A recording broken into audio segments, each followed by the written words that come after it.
baba, jeshi ya baba.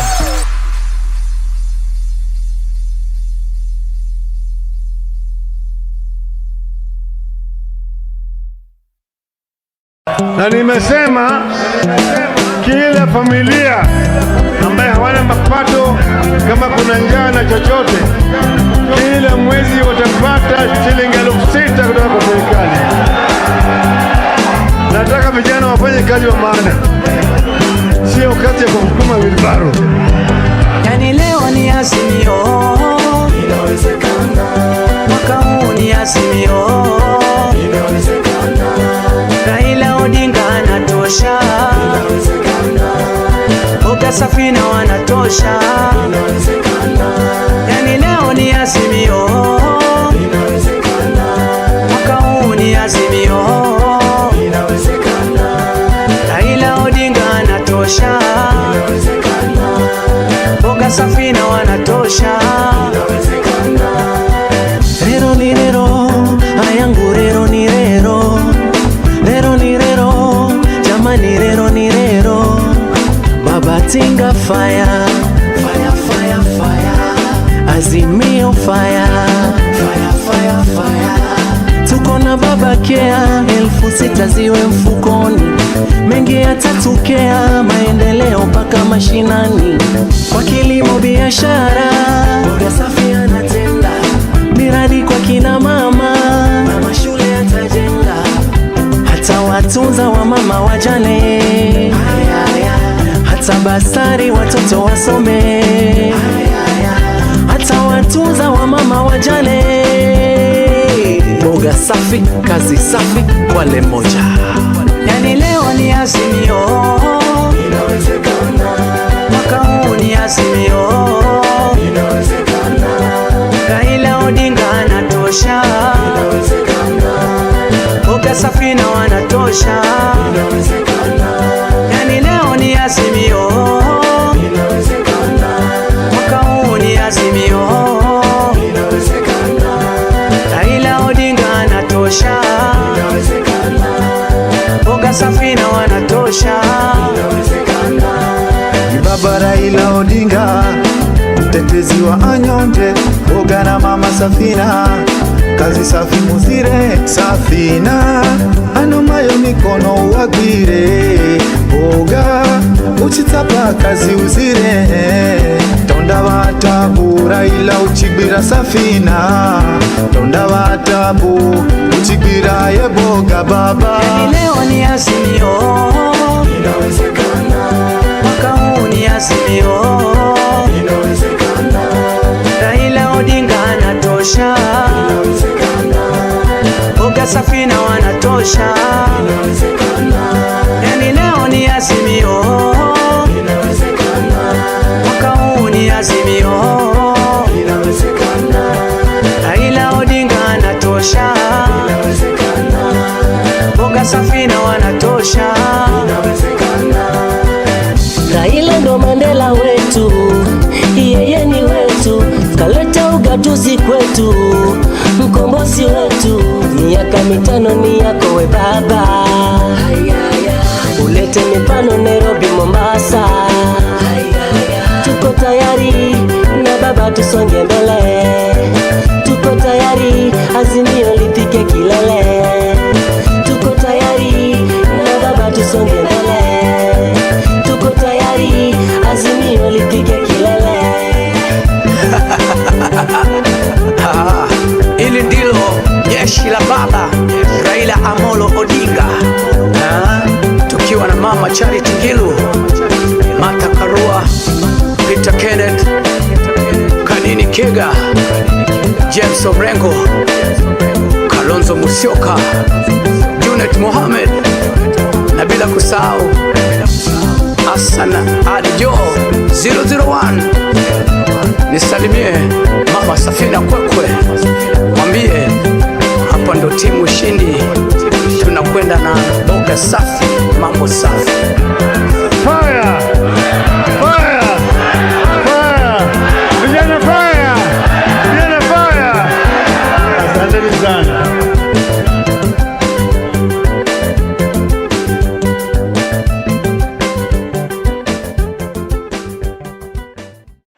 DJ, pana leta mchanganyiko. Nataka lero lero ni lero, lero lero ni lero.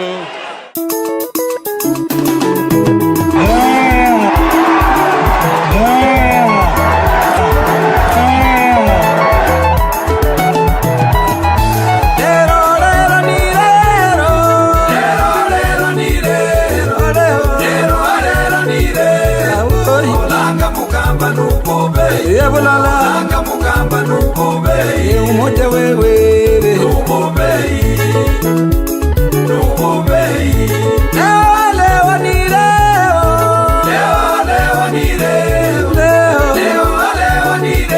asemaye kesho ni muwango asemaye kesho ni muwango mama ni muwango ni muwango. Tunasema Kenya mpya inawezekana. Inawezekana. Leo ni leo. Na inawezekana. Inawezekana. Leo ni leo. Kenya mpya inawezekana. Inawezekana. Leo ni leo. Nchi ambayo kuna raha na ustawi. Inawezekana. Na inawezekana. Leo ni leo.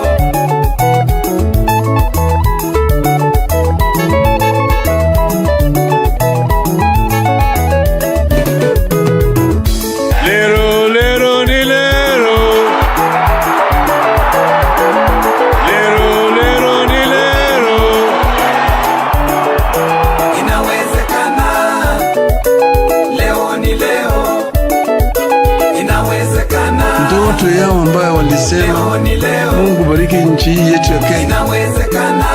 Haki iwe ngao na mlinzi. Leo ni leo. Tukae na undugu. Inawezekana. Amani na uhuru. Leo ni leo. Raha. Inawezekana. Tupate na ustawi. Leo ni leo. Na inawezekana. Inawezekana. Leo ni leo.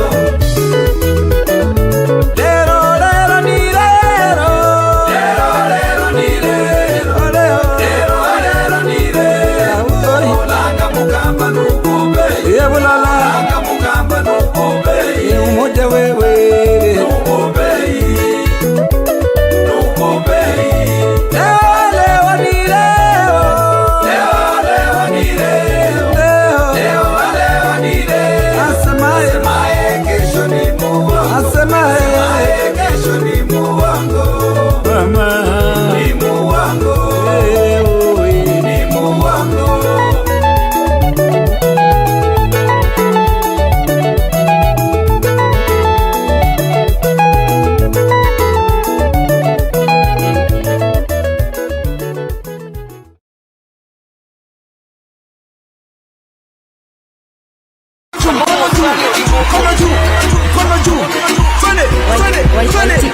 Vijana munataka nani? Baba. Na wazee munataka nani? Baba. Hadi wa mama munataka nani?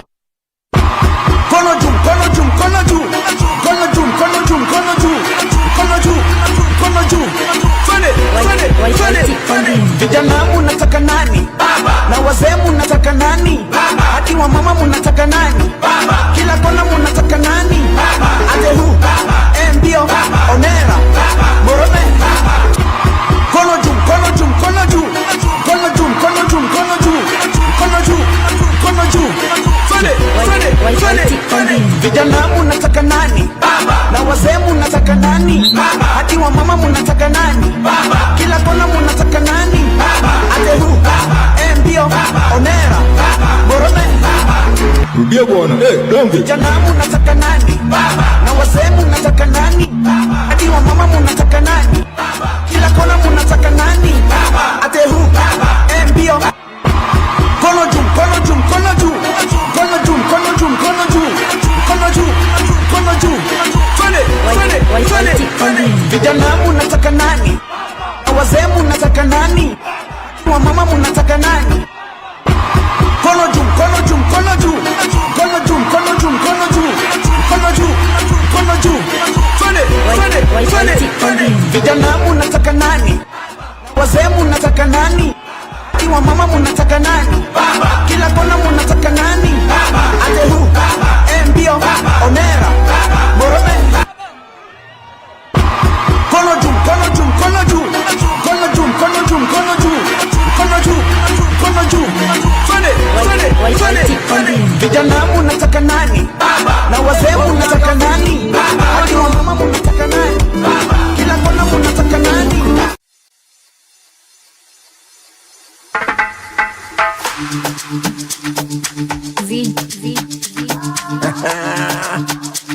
Braja Baba ay ay ay ay ay ay ay ay Sini wa baba Baba Jeshi ya baba Baba Sini wa baba Baba Jeshi ya baba Baba Sini wa baba Baba Baba Jeshi ya baba Baba Baba Sini wa baba Baba Baba Jeshi ya baba Baba Baba Sini wa baba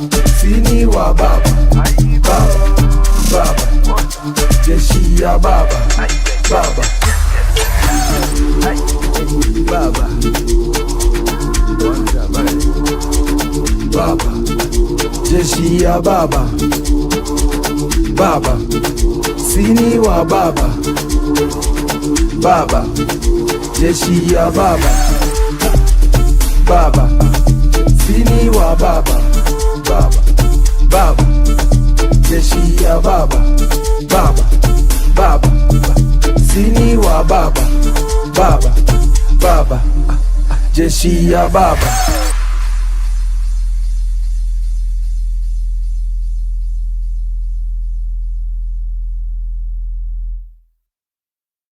Na nimesema kila familia ambaye hawana mapato, kama kuna njaa na chochote, kila mwezi watapata shilingi 6,000 kutoka kwa serikali.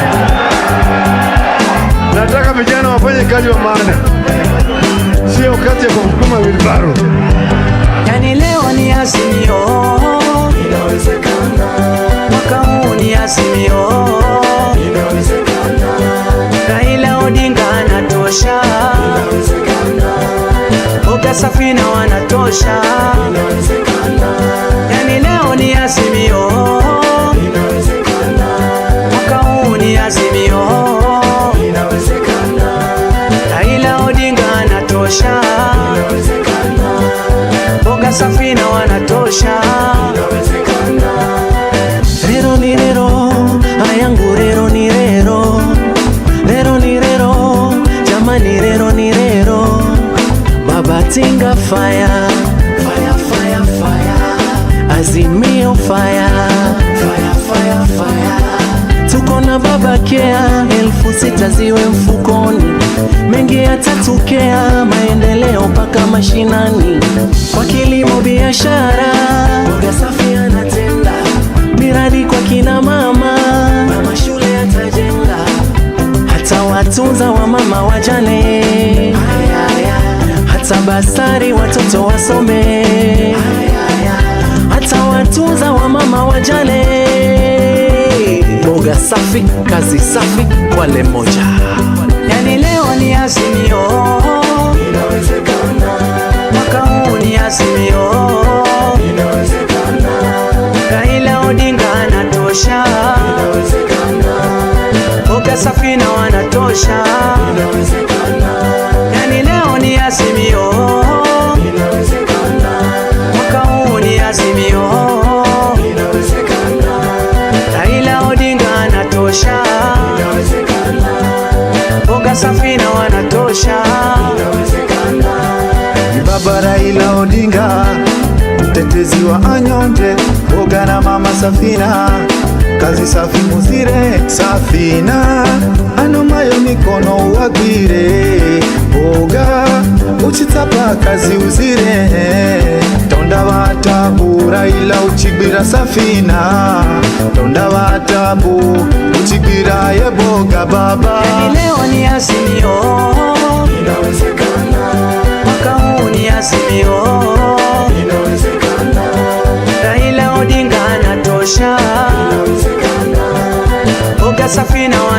wanatosha. Yani leo ni azimio, mwaka huu ni azimio. Raila Odinga anatosha, Boga Safina wanatosha. Raila ndo Mandela wetu, yeye ni wetu, kaleta ugatuzi kwetu, mkombozi wetu. Miaka mitano ni yako we baba, ulete mifano Nairobi, Mombasa. Tuko tayari na baba, tusonge mbele. Tuko tayari, azimio lifike kilele. Tuko tayari na baba, tusonge mbele. Tuko tayari, azimio lifike kilele. Ili ndilo jeshi la baba Raila Amolo Odinga, tukiwa na mama Charity Ngilu, Martha Karua, Peter Kenneth, Kanini Kega, James Orengo, Kalonzo Musyoka, Junet Mohamed, na bila kusahau Hassan Adjo 001. Nisalimie mama Safina Kwekwe, mwambie hapa ndo timu ushindi, tunakwenda na Boga safi, mambo safi. Fire! Fire! Fire! Vijana fire! Vijana fire! Asanteni sana.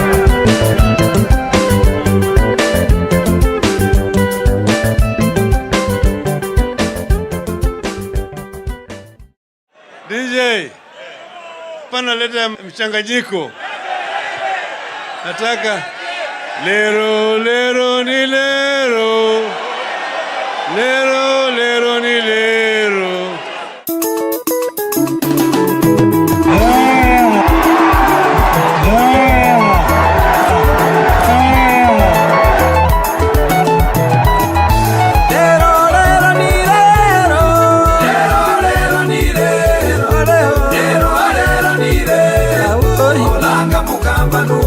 Langa mugamba nubobe umote wewe nubobe nubobe leo ni leo leo ni leo leo ni leo asemaye kesho ni muwa asemaye kesho ni muwa mama ni muwa ni muwa.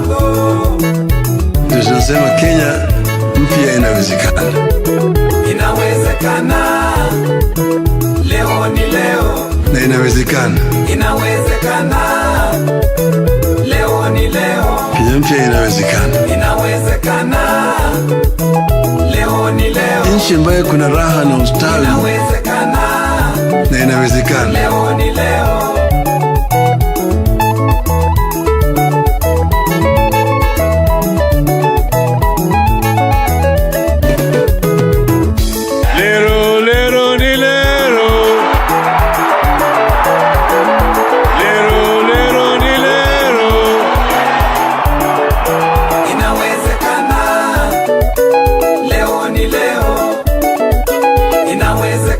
Ndoto yao ambayo walisema Mungu bariki nchi hii yetu ya Kenya, haki iwe ngao na mlinzi, tukae na undugu, amani na uhuru, raha tupate na ustawi. Na inawezekana. Leo ni leo.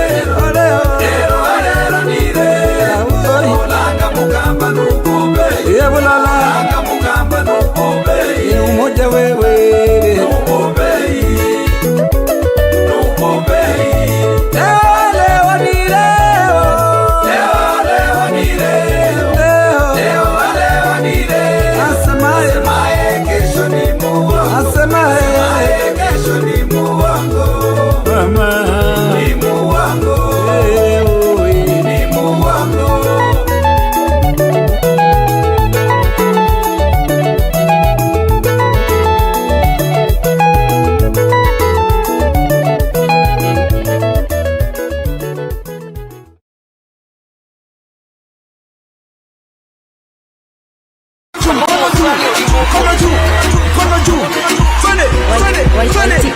Vijana munataka nani? Baba. Na wazee munataka nani? Baba. Hadi wa mama munataka nani? Mkono juu, mkono juu, mkono juu. Mkono juu, mkono juu, mkono juu. Mkono juu, mkono juu. Vijana munataka nani? Baba. Na wazee munataka nani? Baba. Hadi wa mama munataka nani? Baba. Kila kona munataka nani? Baba. Atehu, mbio, onera, morome. Mkono juu, mkono juu, mkono juu. Mkono juu, mkono juu, mkono juu. Mkono juu, mkono juu. Vijana munataka nani? Baba. Na wazee munataka nani? Baba. Hadi wa mama munataka nani? Baba. Kila kona munataka nani? Baba. Atehu, mbio, onera, morome. Rudia bwana.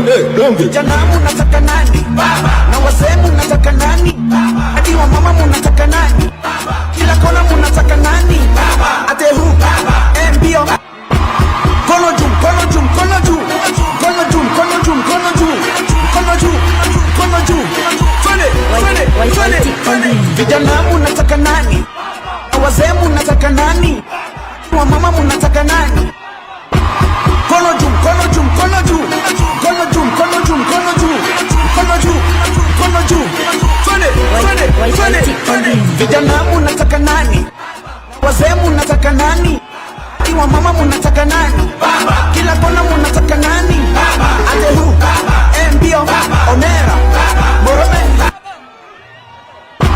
Mkono juu, mkono juu, mkono juu. Mkono juu, mkono juu, mkono juu. Mkono juu, mkono juu. Vijana munataka nani? Baba. Na wazee munataka nani? Baba. Hadi wa mama munataka nani? Baba. Kila kona munataka nani?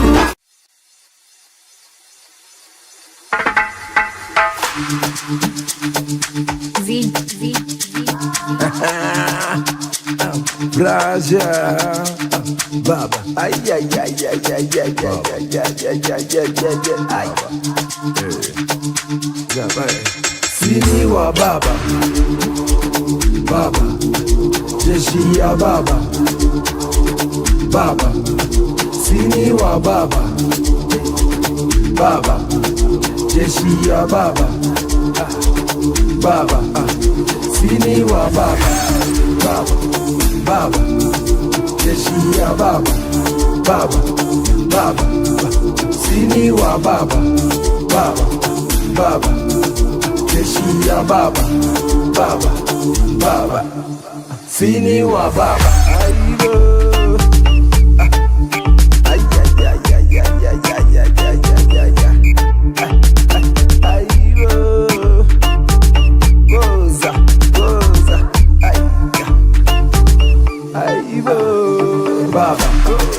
Sini wa baba, baba, baba, jeshi ya baba, baba, baba, sini wa baba, baba, baba, jeshi ya baba, baba, baba, baba, jeshi ya baba, baba, sini wa baba, baba, jeshi ya baba, baba, sini wa baba, baba, baba, jeshi ya baba, baba, baba, sini wa baba, baba, baba, jeshi ya baba.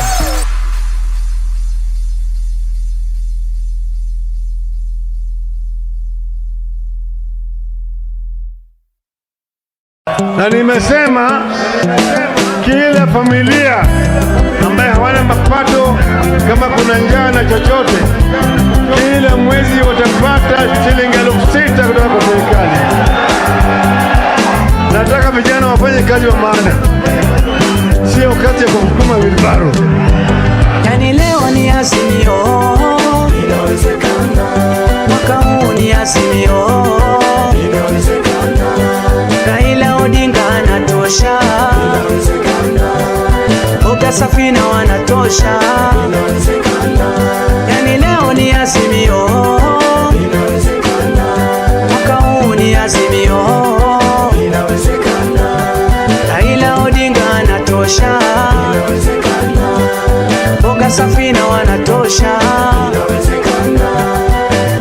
ni rero, ayangu rero ni rero.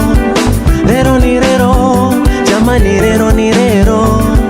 Baba tinga fire, fire, fire, fire. Azimio fire, fire, fire, fire. Tuko na baba kea, 6,000 ziwe mfukoni.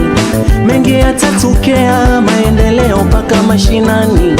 Kwa kilimo biashara, mboga safi anatenda. Miradi kwa kina mama, na mashule yatajenga. Hata watunza wa mama wajane, hata basari watoto wasome. Hata watunza wa mama wajane. Mboga safi, kazi safi, wale moja. Yani leo ni azimio, inawezekana. Mwaka huu ni azimio, inawezekana. Raila Odinga anatosha, inawezekana. Mboga safi na wanatosha, inawezekana.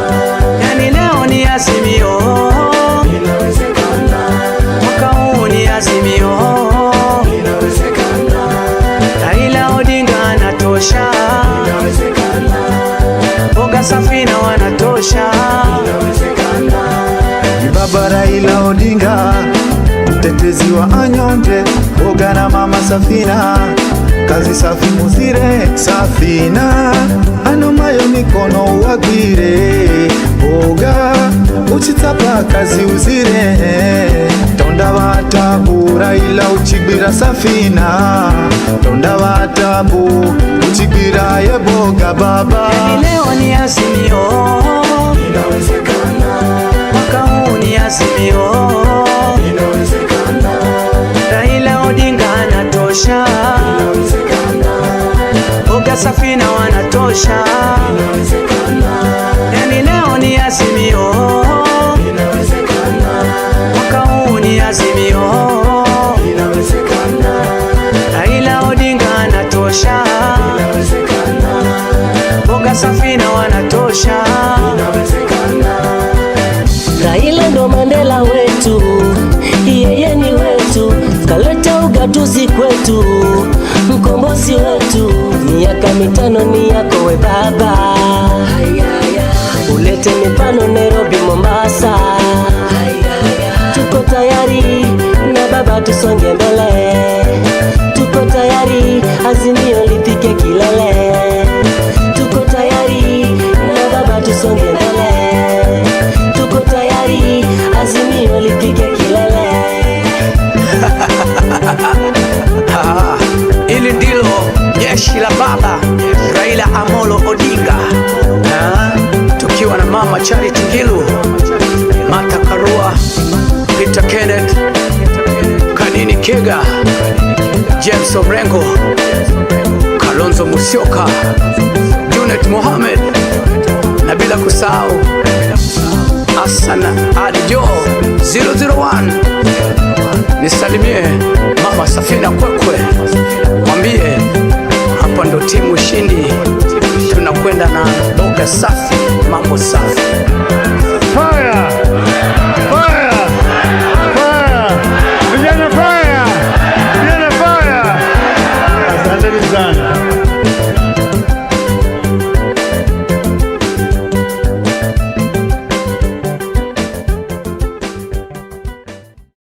DJ, pana leta mchanganyiko. Nataka lero lero ni lero, lero lero ni lero.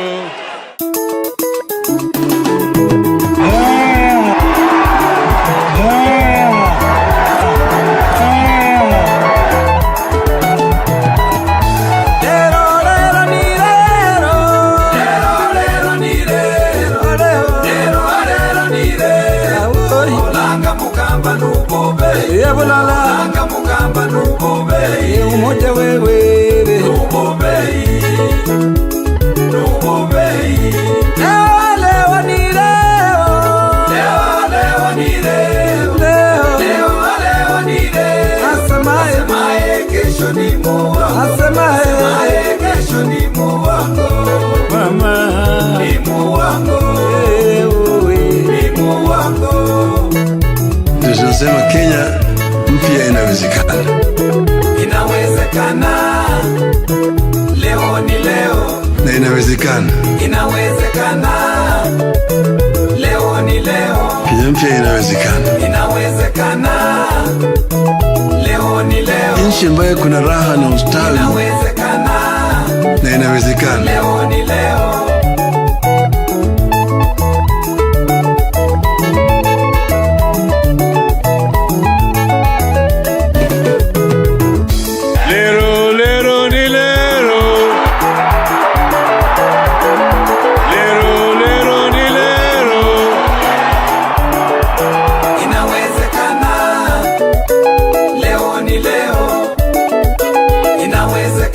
Ndoto yao ambayo walisema Mungu bariki nchi hii yetu ya Kenya, haki iwe ngao na mlinzi, tukae na undugu, amani na uhuru, raha tupate na ustawi.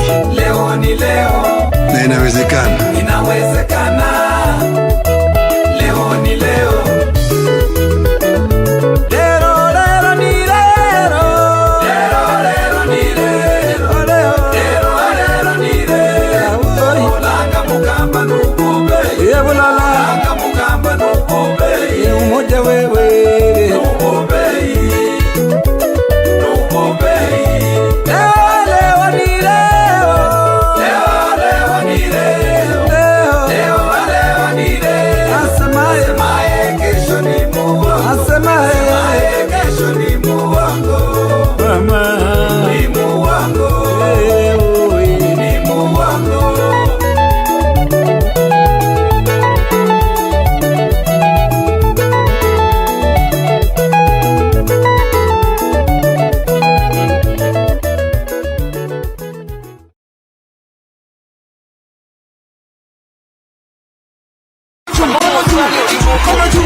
Vijana munataka nani? Baba. Na wazee munataka nani? Baba. Hadi wa mama munataka nani? Kono juu, kono juu, kono juu. Kono juu, kono juu, kono juu. Kono juu, kono juu. Twende. Vijana munataka nani? Baba. Na wazee munataka nani? Baba. Hadi wa mama munataka nani? Baba. Kila kona munataka nani? Baba. Atehu, baba. Mbio, baba. Onera, baba. Morome, baba.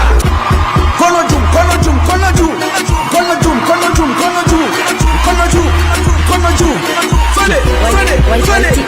Vijana munataka nani? Baba. Na wazee munataka nani? Baba. Hadi wa mama munataka nani? Baba. Kila kona munataka nani? Baba. Atehu, baba. Mbio, baba. Onera, baba. Morome, baba. Rudia bwana. Donge. Vijana munataka nani? Baba. Na wazee munataka nani? Baba. Hadi wa mama munataka nani? Baba. Kila kona munataka nani? Baba. Atehu, baba. Mbio. Kono juu, kono juu, kono juu. Kono juu, kono juu, kono juu. Kono juu, kono juu.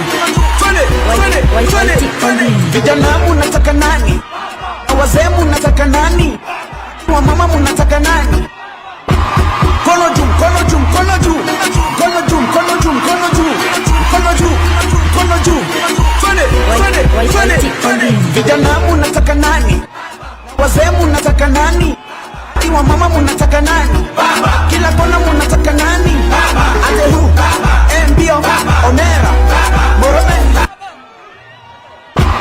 Kono juu, kono juu, kono juu. Kono juu, kono juu, kono juu. Kono juu, kono juu. Twende. Vijana munataka nani? Baba. Na wazee munataka nani? Baba. Hadi wa mama munataka nani? Baba. Kila kona munataka nani?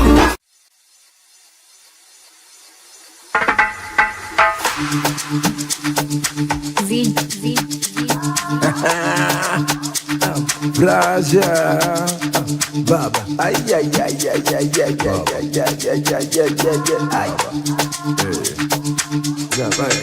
sini wa baba, baba, jeshi ya baba, baba, sini wa baba, baba, jeshi ya baba, baba, sini wa baba, baba, baba, jeshi ya baba, baba, baba, sini wa baba, baba, baba, jeshi ya baba, baba, baba, sini wa baba.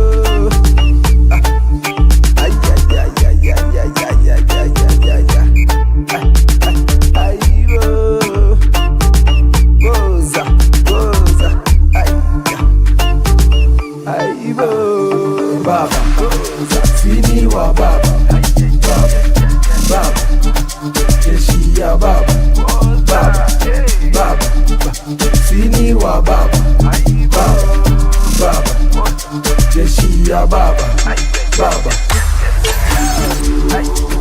baba,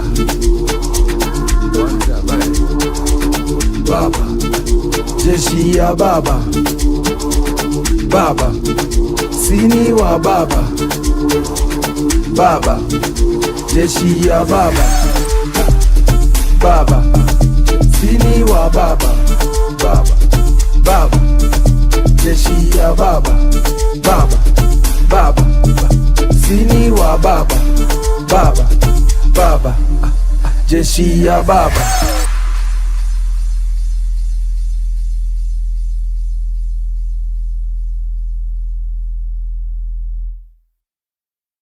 Na nimesema kila familia ambaye hawana mapato, kama kuna njaa na chochote, kila mwezi watapata shilingi 6,000 kutoka kwa serikali. Nataka vijana wafanye kazi wa maana, sio kazi ya kusukuma wilbaro. Yani leo ni Azimio, inawezekana. Mwaka huu ni Azimio, inawezekana. Raila Odinga anatosha, inawezekana. Boga Safina wanatosha, inawezekana.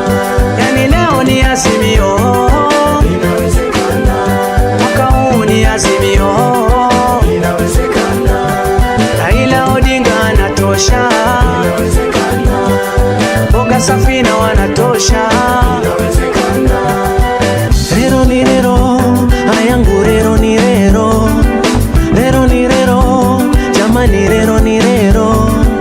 Baba Tinga fire, fire, fire, fire. Azimio fire, fire, fire, fire. Tuko na baba Kea, 6,000 ziwe mfukoni. Mengi yatatokea, maendeleo mpaka mashinani. Kwa kilimo biashara, Boga Safi anatenda. Miradi kwa kina mama, mama shule yatajenga. Hata watunza wa mama wajane, hata basari watoto wasome, hata watunza wa mama wajane. Boga Safi, kazi safi, wale moja. Yani leo ni Azimio, inawezekana. Mwaka huu ni Azimio, inawezekana. Raila Odinga anatosha, inawezekana. Boga Safina wanatosha, inawezekana. Yani leo ni Azimio, inawezekana. Mwaka huu ni Azimio, inawezekana. Raila Odinga anatosha, inawezekana. Boga Safina wanatosha, inawezekana. Baba Raila Odinga, mtetezi wa anyonge, Boga na mama Safina, kazi safi muzire Safina, anomayo mikono uwagwire. Boga uchitapa kazi uzire, tonda watabu Raila uchigbira Safina, tonda watabu uchigbira ye Boga baba. Yani leo ni Azimio, inawezekana. Mwaka huu ni Azimio, inawezekana.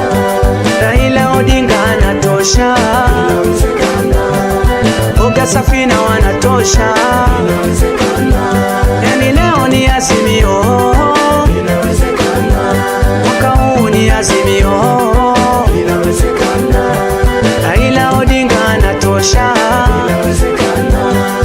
Boga Safina wanatosha, inawezekana. Raila ndo Mandela wetu, yeye ni wetu, kaleta ugatuzi kwetu, mkombozi wetu, miaka mitano ni yako we baba. Ulete mifano Nairobi, Mombasa. Tuko tayari na baba, tusonge mbele. Tuko tayari Azimio lifike kilele. Tuko tayari na baba, tusonge mbele. Tuko tayari Azimio lifike kilele. Ili ndilo jeshi la baba Raila Amolo Odinga, tukiwa na mama Charity Ngilu, Martha Karua, Peter Kenneth, Kanini Kega, James Orengo, Kalonzo Musyoka, Junet Mohamed, na bila kusahau Hassan Adjo 001.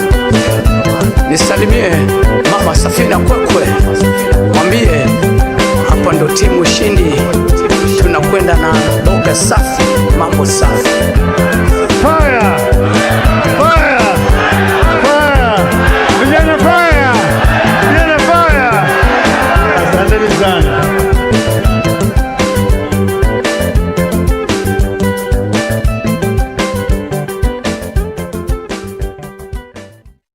DJ, pana leta mchanganyiko. Nataka lero lero ni lero, lero lero ni lero.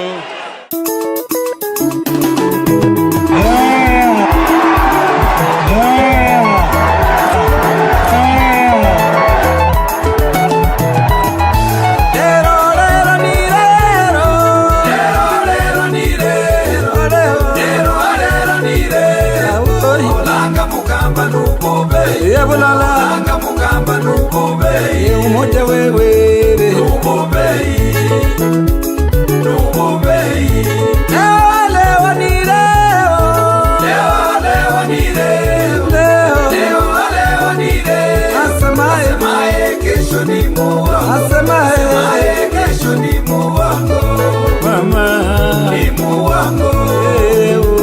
ni Mungu. Tunasema Kenya mpya inawezekana. Inawezekana. Leo ni leo. Na inawezekana. Inawezekana. Leo ni leo. Kenya mpya inawezekana. Inawezekana. Leo ni leo. Nchi ambayo kuna raha na ustawi. Inawezekana. Na inawezekana. Leo ni leo.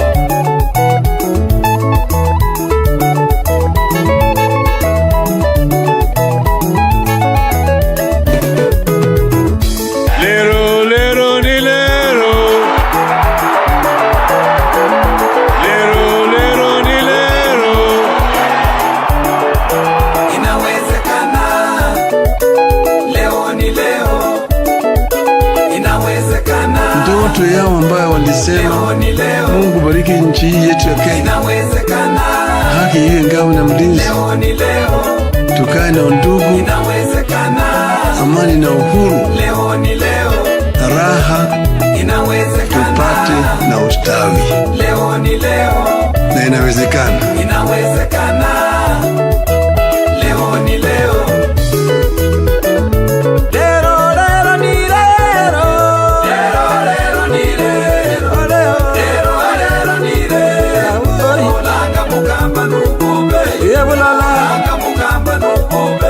Umoja wewe nubobe nubobe leo ni leo leo ni leo leo ni leo asemaye kesho ni Mungu asemaye kesho ni Mungu mama ni Mungu ni Mungu.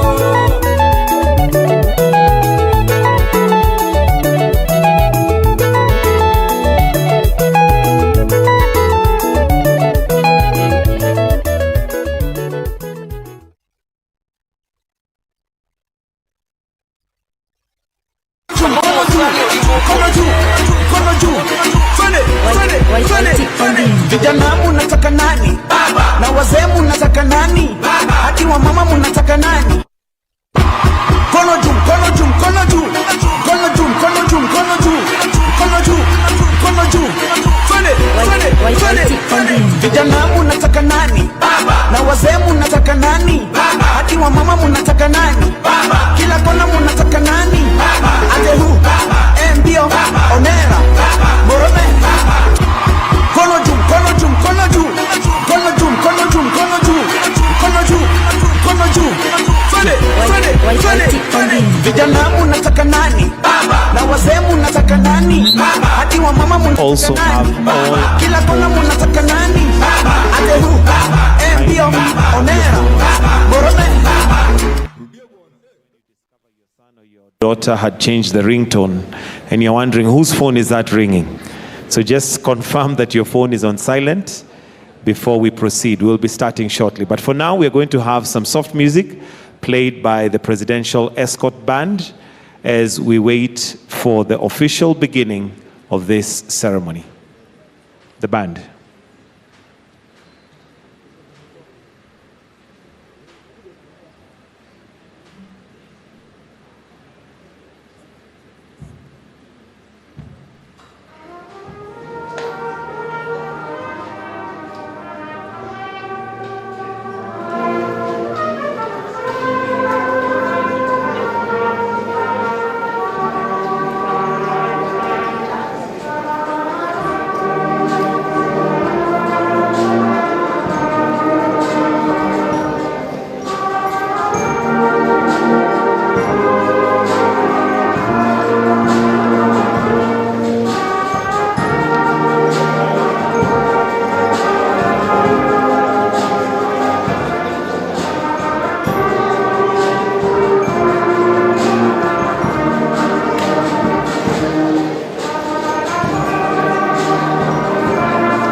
Nini unafanya hapo wewe? Kwani mkutano ni kina nani? Toka hapo wewe.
giving us some light entertainment there as we get ourselves ready to begin. We'll be starting very shortly as we'll now be ushering our guests who are coming in for us to begin officially. In case you had missed the announcement, kindly, if you have your phone,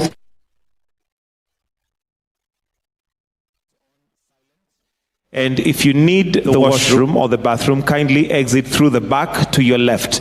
There's a beige building where we have both ladies and gents. So you exit to the back and to your left.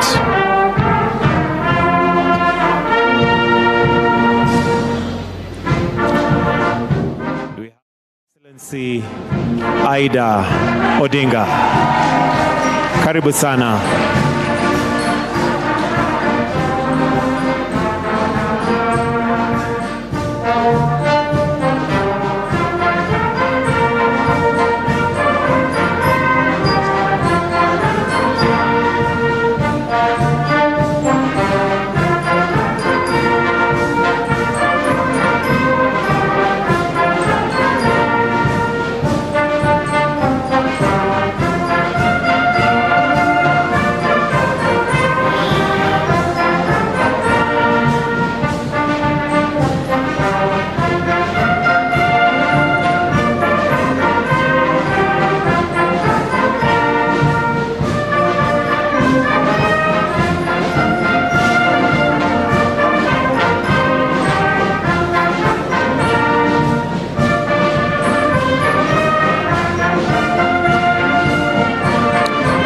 Next we have His Excellency, the Deputy President of this great nation. Why don't we welcome him with a clap, together with Pastor Dr.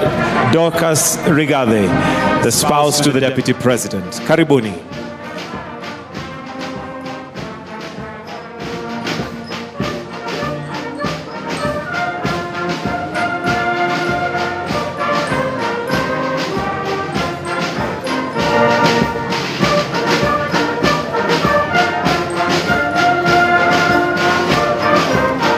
Next we have the Prime Cabinet Secretary. Why don't we welcome him with a clap? He's going to be the one running this program. Karibu sana Waziri Mkuu, Honorable Musalia Mudavadi. Karibu.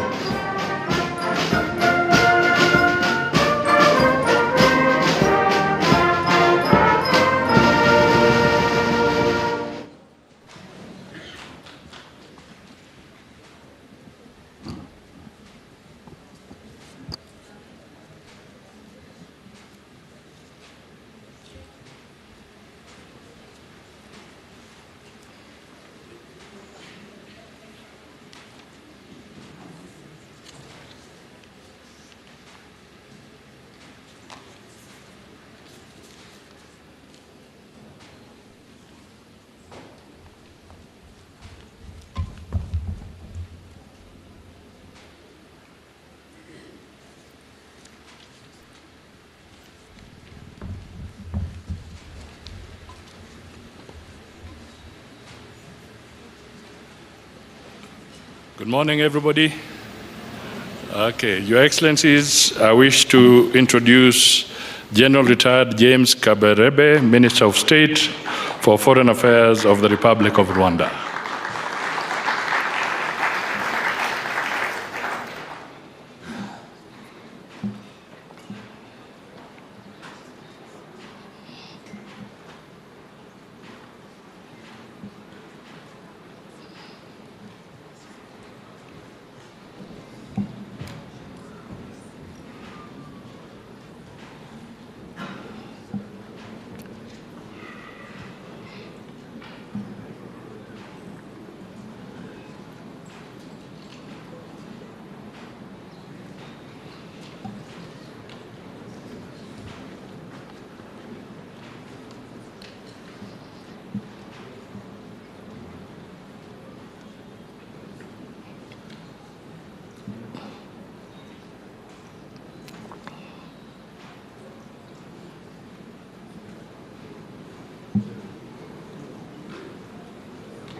Your Excellencies, could you be upstanding for Her Excellency Mama Samia Suluhu Hassan, President of the United Republic of Tanzania?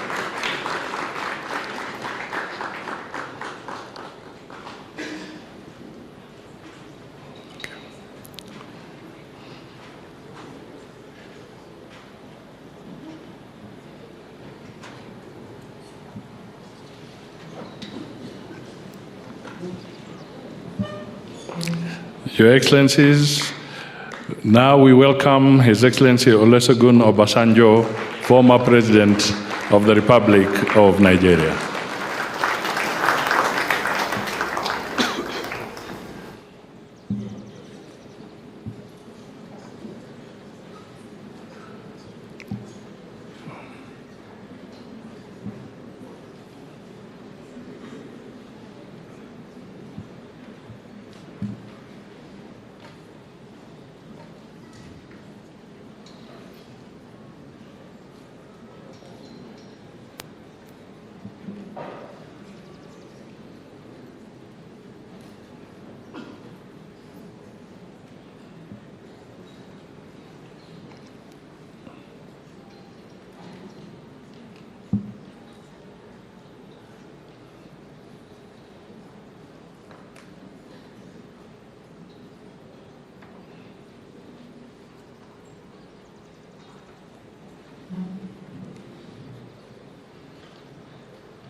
Ladies and gentlemen, may we welcome His Excellency Jakaya Kikwete, former President of the Republic of Tanzania.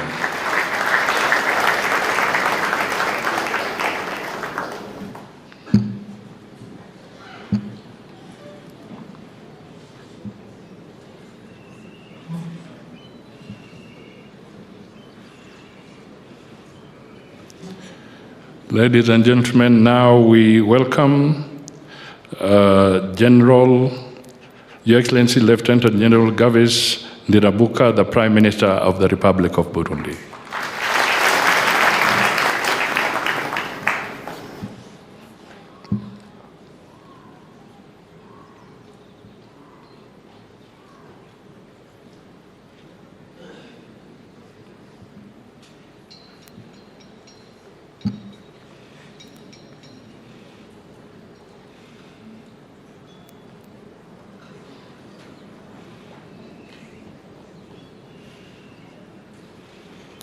Your Excellencies, can you be upstanding as we welcome His Excellency Salva Kiir Mayardit, President of the Republic of South Sudan. Thank you.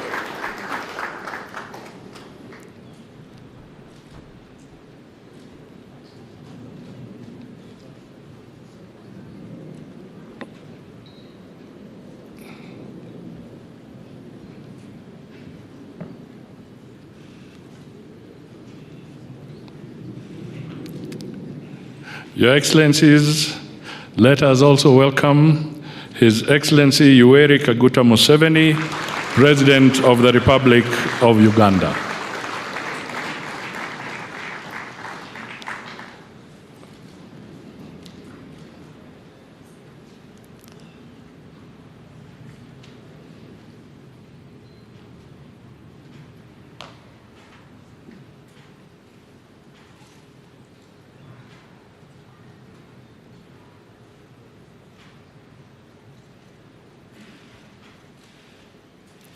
Your Excellencies, now we welcome His Excellency Dr. William Samoei Ruto, President of the Republic of Kenya.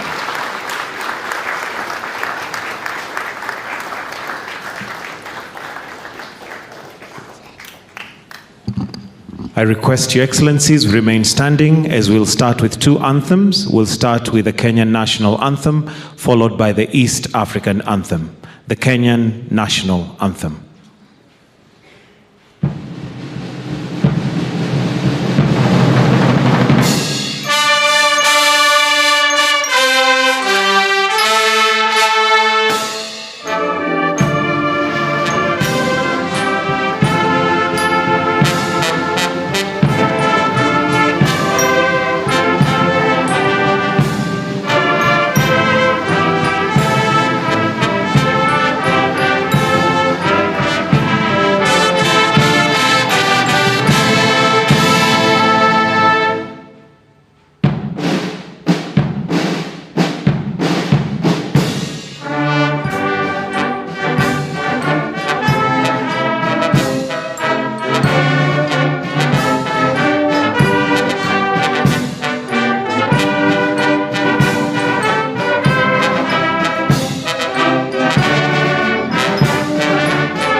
You may be seated, Your Excellencies.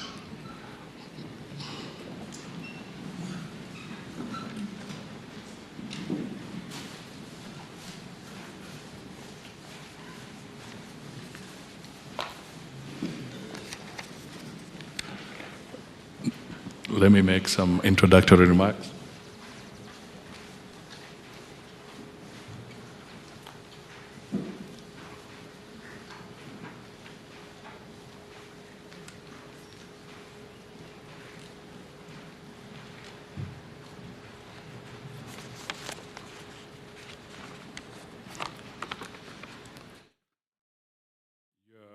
Excellency, the President of the Republic of Kenya, Dr. William Ruto, Your Excellencies, Heads of State and Government, the Right Honorable Raila Odinga, Cabinet Secretaries, distinguished guests, ladies and gentlemen. It is my great honor to stand before you today as we gather for this significant occasion, the official unveiling of Right Honorable Raila Amolo Odinga as Kenya's candidate for the chairmanship of the African Union Commission. Allow me to extend my profound appreciation to His Excellency the President of the Republic of Kenya for his steadfast leadership and wavering support for Kenya's candidate in this critical continental endeavor.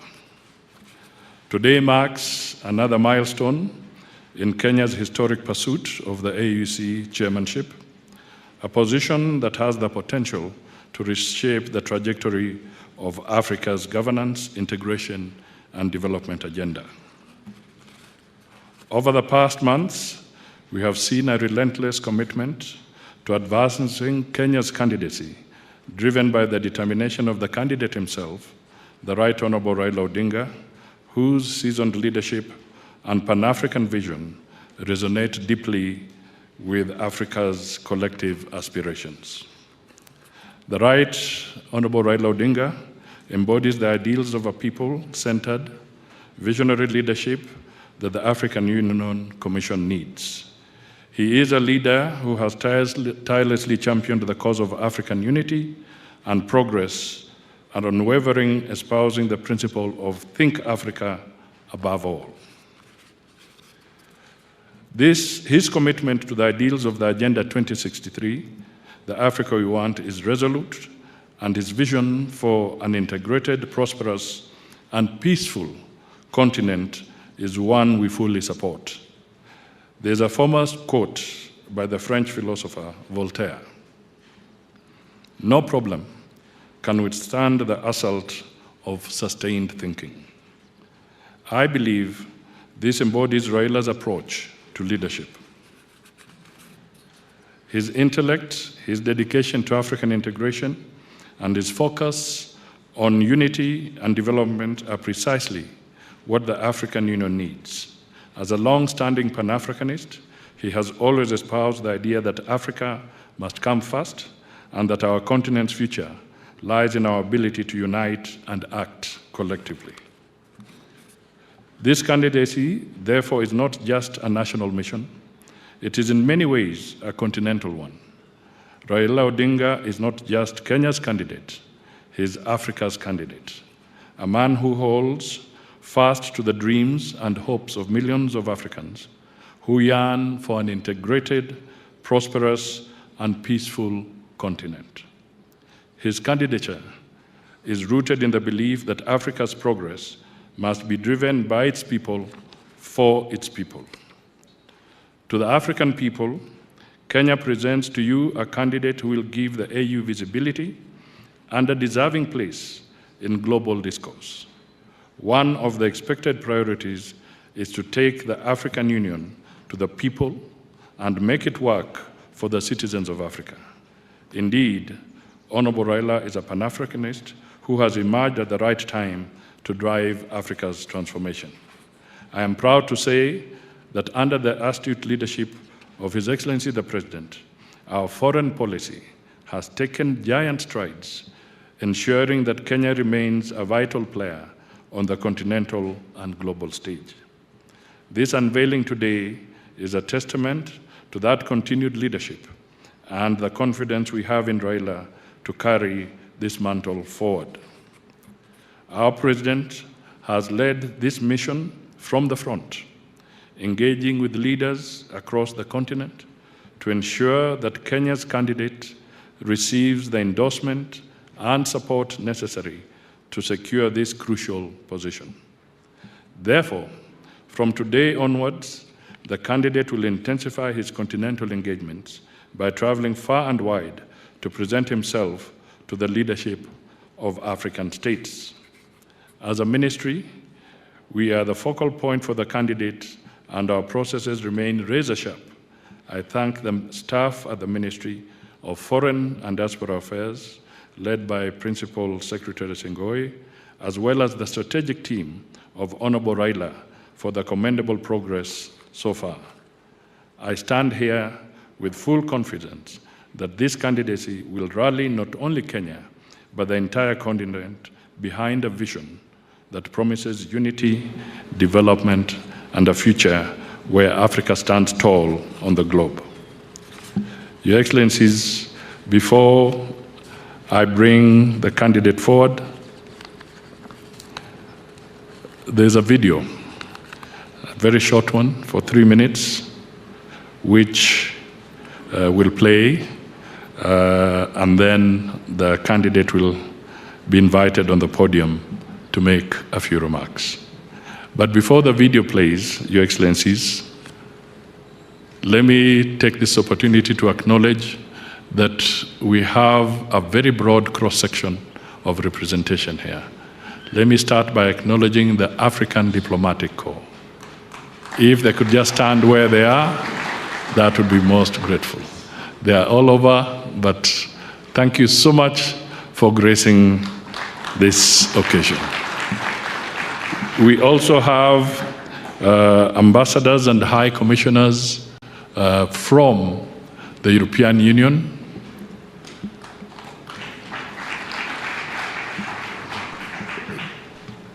We have representatives from the Asian continent, ambassadors who are here.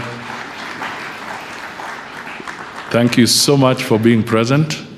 We also have ambassadors from the Americas. Thank you for being present. Your Excellency, we have members of parliament, we have members of the corporate society, we have religious leaders, we have governors, We have the entire cabinet present here. We have principal secretaries, and we have so many well-wishers who are gathered with us here. Please accept our appreciation for your attendance. Thank you. Now it is my honor to request that those playing the video to play it right away. Again, very important, guys. So coming to the telecom industry again, telecom industry pretty much goes about using predictive analysis to gain all of the insights that they need to make better decisions, to make faster decisions, and to make more effective decisions. Again, as I was talking about the internet pack example, again, this was very key in that. And then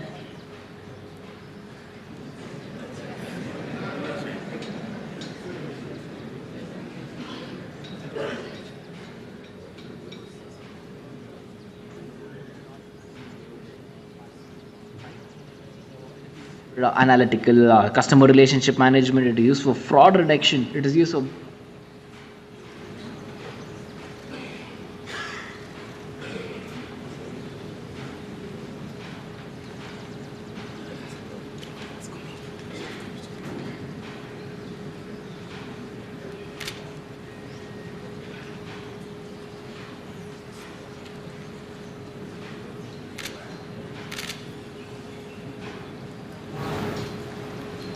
pretty much going about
Okay, sorry for the slight mishap.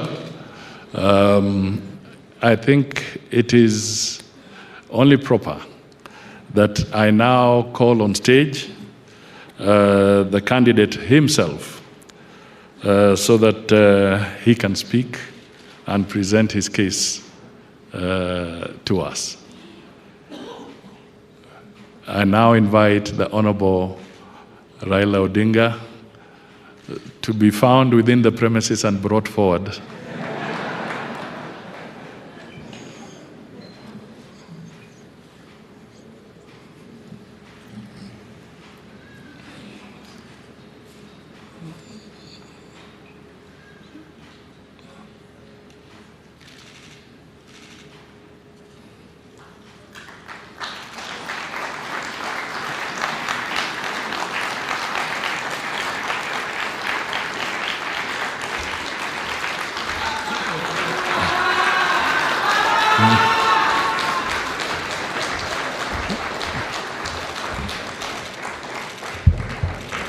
Thank you. Ladies and gentlemen, I was being advised by His Excellency President Ruto that there is a Baba, a title that seems to go to His Excellency Olusegun Obasanjo, and then there is Baba. So, Your Excellency Raila Amolo Odinga, the podium is yours. You can address us. Thank you. Haya. Your Excellency, President William Samoei Ruto, President of the Republic of Kenya, Your Excellency, President Yoweri Kaguta Museveni, President of the Republic of Uganda, Your Excellency, President Mama Suluhu Hassan, President of the United Republic of Tanzania, Your Excellency, President Salva Kiir, President of the Republic of South Sudan, and Your Excellency,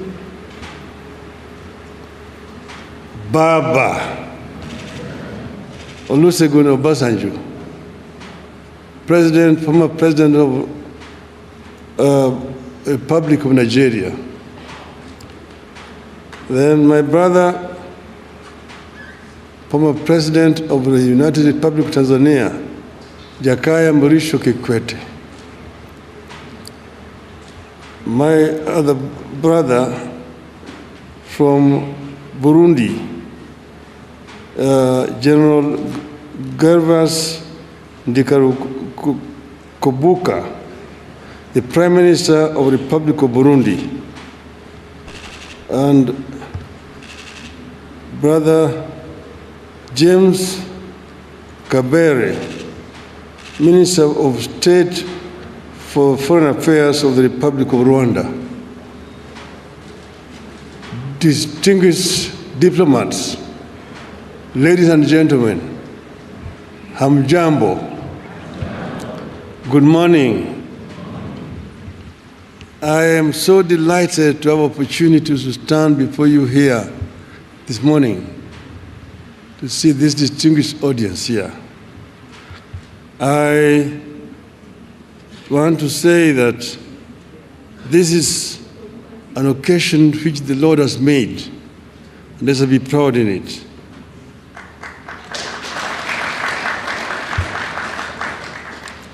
Today, I stand before you here as a candidate for the chairperson of the African Union Commission.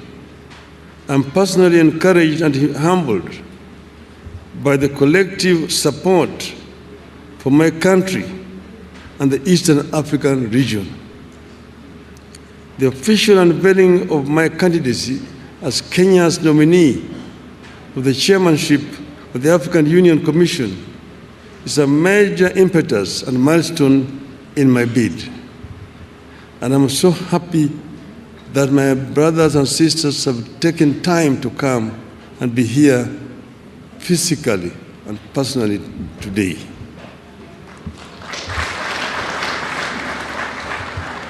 The history of Africa is replete of low and high moments.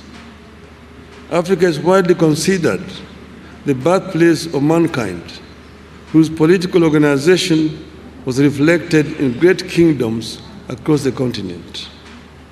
And as of today, the oldest species of humanoid has been discovered in this region. So in Ethiopia, in northern Kenya, in Olduvai Gorge in Tanzania. So there's no doubt that this is the home of mankind. However, the continent has suffered slavery, colonialism, humiliation, repeated aggression, and internal violent conflicts. However, Excellencies, like the legendary Phoenix, Africa has risen from the ashes of these historical atrocities to make a full-blown arrival on the global stage. Consequently, you have heard slogans such as African Renaissance and Africa Rising. Nonetheless, I envisage an Africa where our visionary sloganeering will translate into strategic action for the transformation of our continent. Unfortunately, even as we rise, our continent still grapples with emerging challenges and vulnerabilities, including identity conflicts and wars, hunger, poverty, violent extremism, advanced climate change, acute unemployment among our youth, transboundary pandemics and infectious diseases such as mpox and other threats to human security and dignity. My plan is to work with you, Your Excellencies, and make the AU more people-centered and serve the interests of the vast voiceless majority of Africans. The African people should feel the AU in their lives. Excellencies, if elected chairman, I propose to utilize the transition period to critically analyze the existing proposals for reforms and building capacity of the AU Commission. The ultimate aim is to follow up on the implementation of the reports so far formulated. Certainly, the story of Africa is not all gloom and doom.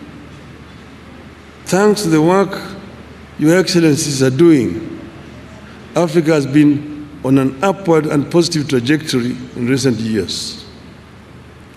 In February, the African Development Bank reported that Africa will account for 11 of the world's 20 fastest growing economies this year. The continent is set to remain the second fastest growing region after Asia.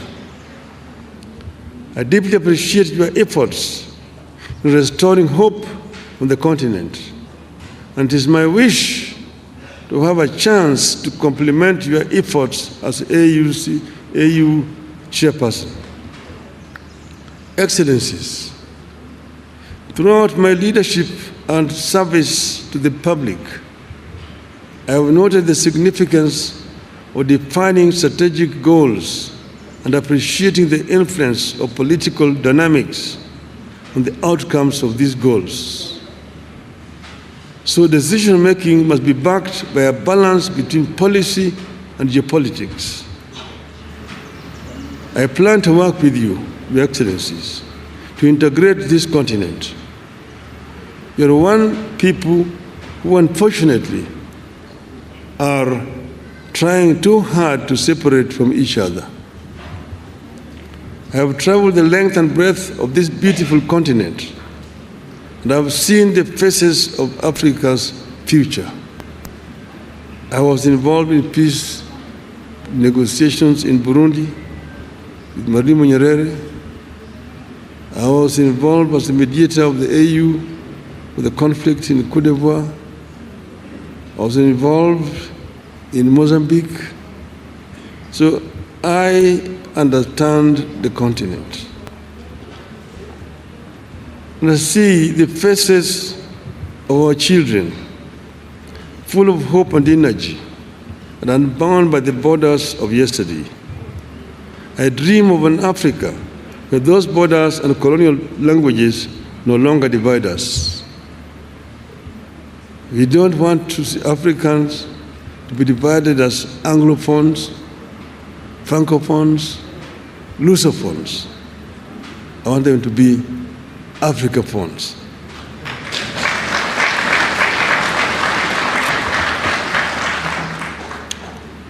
From the hills of Kenya to the deserts of Sahara and the Kalahari, from the lakes of Great Rift to the rainforests of Central Africa, from Indian Ocean to the Atlantic, Africans must be one. Its resilience and hope for a bright future transmitted to our young people. Excellencies, ladies and gentlemen, my selection to be Kenya's candidate is not about one man's ambition, but an African's journey to serve the motherland. Indeed, I plan to constitute my cabinet of chairpersons with a continental outlook. I'm grateful that friends and eminent persons across Africa have volunteered to engage in my campaigns from the West, North, South, Central, and of course, Eastern Africa. Excellencies, I'm ready to serve. My heart is ready and my hands are steady, and with your support, I shall get the opportunity to be of service to Africa, the cradle of mankind. I am made in Eastern Africa for Africa. I have said that I'm an Afro-optimist as opposed to Afro-pessimists. Afro-pessimists are those people who have given up on Africa, who say Africa is a lost cause, a wasted continent. But Afro-optimists are those people who believe in African development, that Africa can be developed with the efforts of the African people. This is what I believe in. I have come from the school that believes in the efforts of the founding fathers of our continent, those who were visionary, who envisioned an Africa that was united. Kwame Nkrumah, Ahmed Sekou Touré, Gamal Abdel Nasser, the late Emperor Haile Selassie, Jomo Kenyatta, Jaramogi Oginga Odinga, Mwalimu Julius Kambarage Nyerere, Kenneth Kaunda. Those were some of the founding fathers of our continent, who believed that Africa will only develop if it is united. Nkrumah said that Africa must unite or perish. That is the school which I'm coming. To be able to realize the dreams of the founding fathers, first we need peace on the continent. In 2013, they talked of silencing the guns. But in 2024, the guns are not silent on the continent. We will work to ensure that guns are silent so that we can be able to have a peaceful development. Secondly, Africa is a victim of climate change. Africa today suffers from twin disasters: droughts and floods on the continent. Yet Africa has emitted very little of the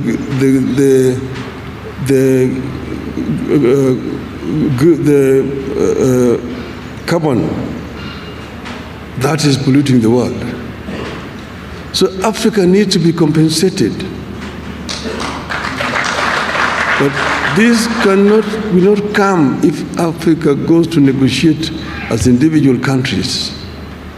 If we go and talk as Kenya, as Uganda, Tanzania, Nigeria, Mozambique, Egypt, or Algeria, the rest, those major offenders will not listen to us. But when we go and talk as Africa, they must listen to us. We'll be able to get a fair deal in the issue of climate change. We also need to green Africa. But Africa is also home to the second largest carbon sink in the world, the Congo forest. But how do we continue to green Africa, to arrest the desertification, southern advance of the Sahara Desert? These are issues, they are challenges which we are equal to. We can be able to deal with these issues effectively if you have got an effective organization in Addis Ababa. African youth today drown in the Mediterranean, trying to get to greener pastures in Europe. It's a shame. We must arrest this trend and ensure that we create a conducive environment within the continent here. And this youth do not have to flee to go to Europe. And this will only happen if Africa works together as a united continent. We know that Africa is one of the richest continents on planet Earth. It is a paradox. The richest continent is also the poorest in terms of living conditions of its people. This we must put to rest. We should not continue to blame those other people who have exploited the continent. We have the ability to reverse this trend and get Africa moving forward again. Therefore, we need to be able to ensure that Africa uses the resources that it has effectively. We need also to ensure that Africa also trades with itself. Africa is wasting a lot of time searching for markets where they put very unequal terms to our goods coming from Africa. The inter-African trade today stands at only 15%. Inter-European trade stands at 70%. Inter-Asian trade stands at 60%. Even inter-South American trade stands at 35%. We need to ensure that Africa trades more with itself. We need to address the constraining factors. One, the non-tariff barriers which have been imposed by other African countries against goods from neighboring countries. More importantly, we need to address the issue of infrastructure development in the continent that will make it easier for African countries to trade with each other. I have been the High Representative of the African Union on the issue of infrastructure. So I know the major challenges that Africa faces in the issue of infrastructure. The trans-African highways, the Cape to Cairo, the Tunis to Cape, the Dakar through Khartoum to Djibouti, the Dakar, Lagos to Mombasa,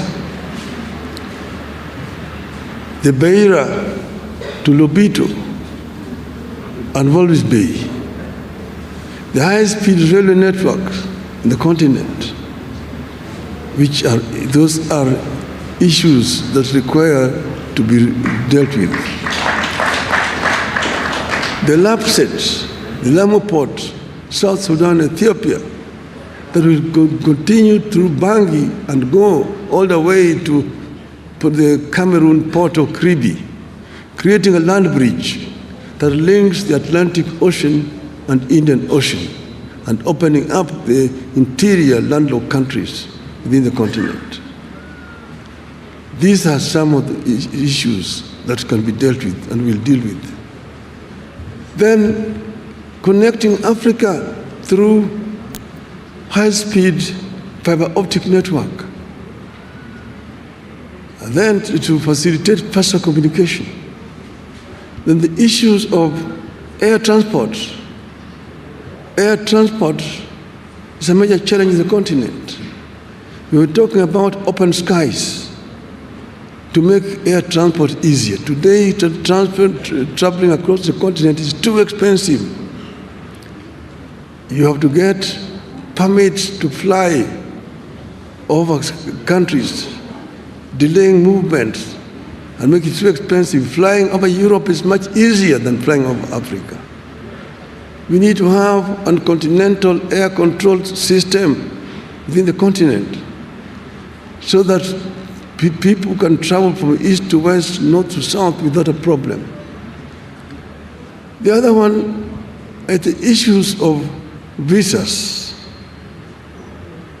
My friend Aliko Dangote says that for him to travel across the continent, he needs 35 visas.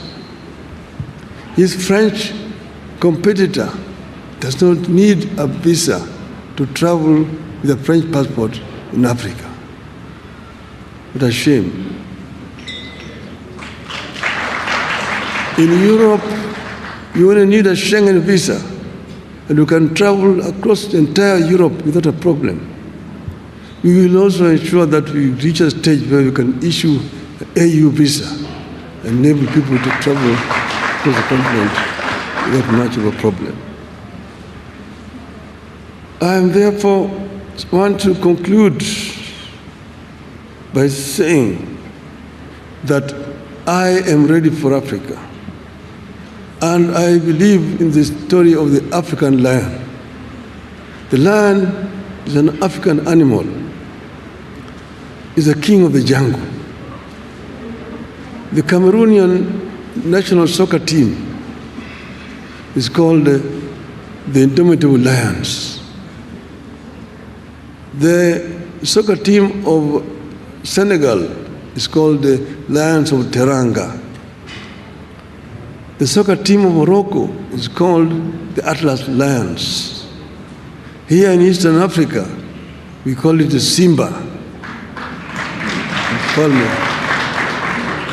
The king of the jungle. When the king roars, the jungle listens. So our story of the African lion. The African lion is giving a message to the Asian tiger. Tiger is the Asian animal. And I want my Asian friends here not to take offense. The African lion is giving a message to the Asian tiger that you Asian tiger, you've danced on the stage alone for far too long. It's your time to quit. The European bear retreated to the North Pole a long time ago and is freezing there in the ice. The American panther is also on the retreat. But I'm here as the African lion.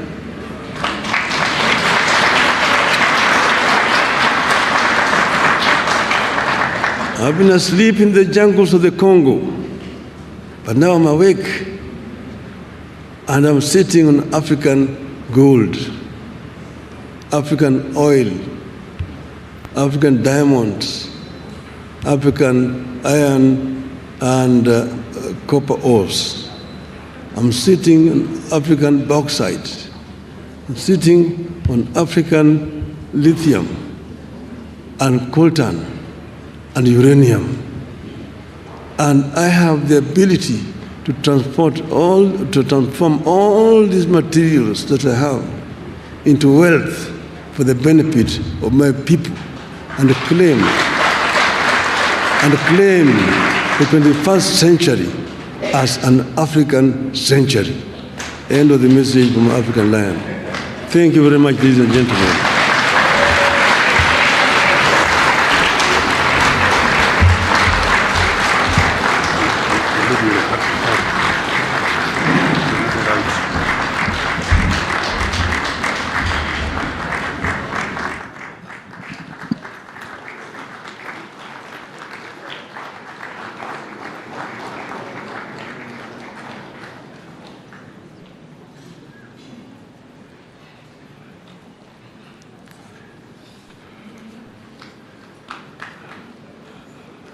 Thank you. You can be seated. Indeed, that's a very powerful message about the African lion. Your Excellency, let me give very special recognition to the ambassadors from the Middle East, the Gulf states. Please be upstanding.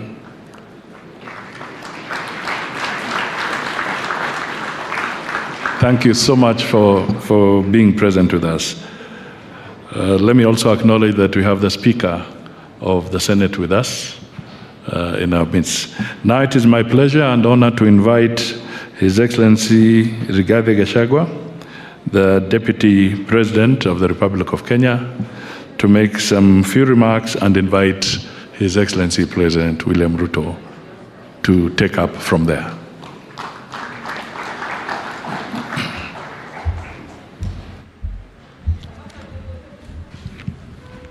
Your Excellency, Dr. William Ruto, President of the Republic of Kenya, and Commander-in-Chief of the Defense Forces, Your Excellencies, heads of states and government present, Your Excellencies, ambassadors and high commissioners and members of the diplomatic corps, heads of delegations, members of parliament, and all dignitaries present, good morning. Your Excellency, let me say this is a great moment for our country. What a day, what a moment. We are here, Your Excellency, as a country to unveil Kenya's finest to go and lead Africa. It's a proud moment for this country.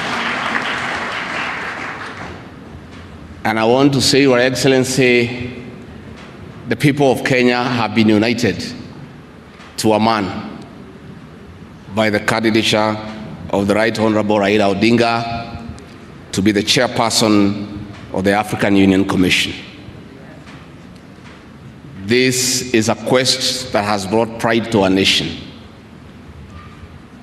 And I would like to tell the leaders here from Africa and the representatives that as a country, as we present the Honorable Raila Odinga to be our candidate, it is because Africa, our motherland, deserves the best.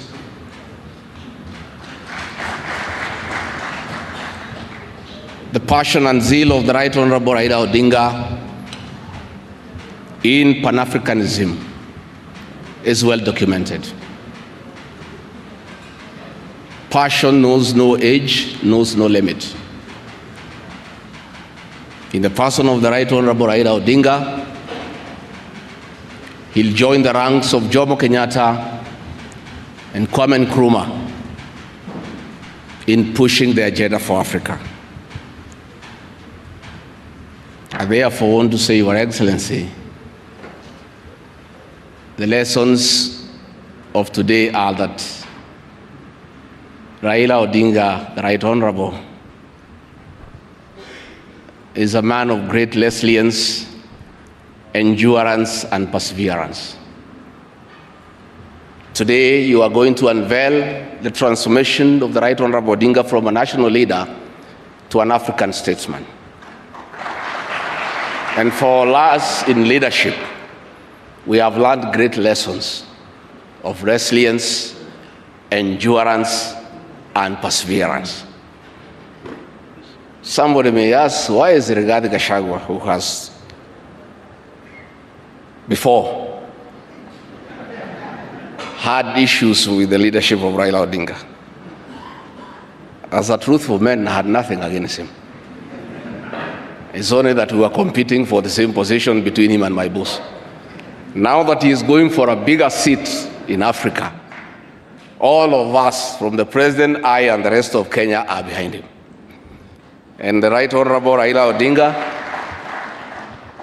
as a man who listens to the ground, let me confirm to you, I've listened to the ground, and all Kenyans across the political divide, across communities, are in support of your candidature, and we wish you well. Before I call Your Excellency, let me acknowledge the place of family, not just in our lives, but in leadership. I think it is a great moment for the Right Honorable Raila Odinga. It's appropriate that I acknowledge on behalf of the country the role Mama Ida Odinga has played in the life of this great son of this land. Mama Ida Odinga, we salute you as a country for having been a very strong pillar to your husband in very difficult times, and his lowest moments, you have always been there for him. We ask families to support their spouses. So Mama Ida Odinga, as we wish you happy birthday, it is my hope and prayer that your next birthday will be celebrated at Addis next year. And if you invite President William Ruto to come and he's not able to come, Mr. President, I'll be very happy for you to send me to represent you in that great birthday. We therefore want to say as a country, it's a great moment.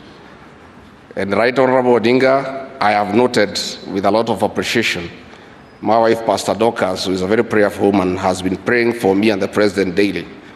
And I noted from yesterday she has added you in her prayer. And because her prayers work, we have no doubt that you will get this seat. Mr. President, it is now my honor to request you to come and anchor Kenya's finest and embark on the journey of transformation of the Right Honorable Raila Odinga from a national leader to a great African statesman. President William Ruto, please come.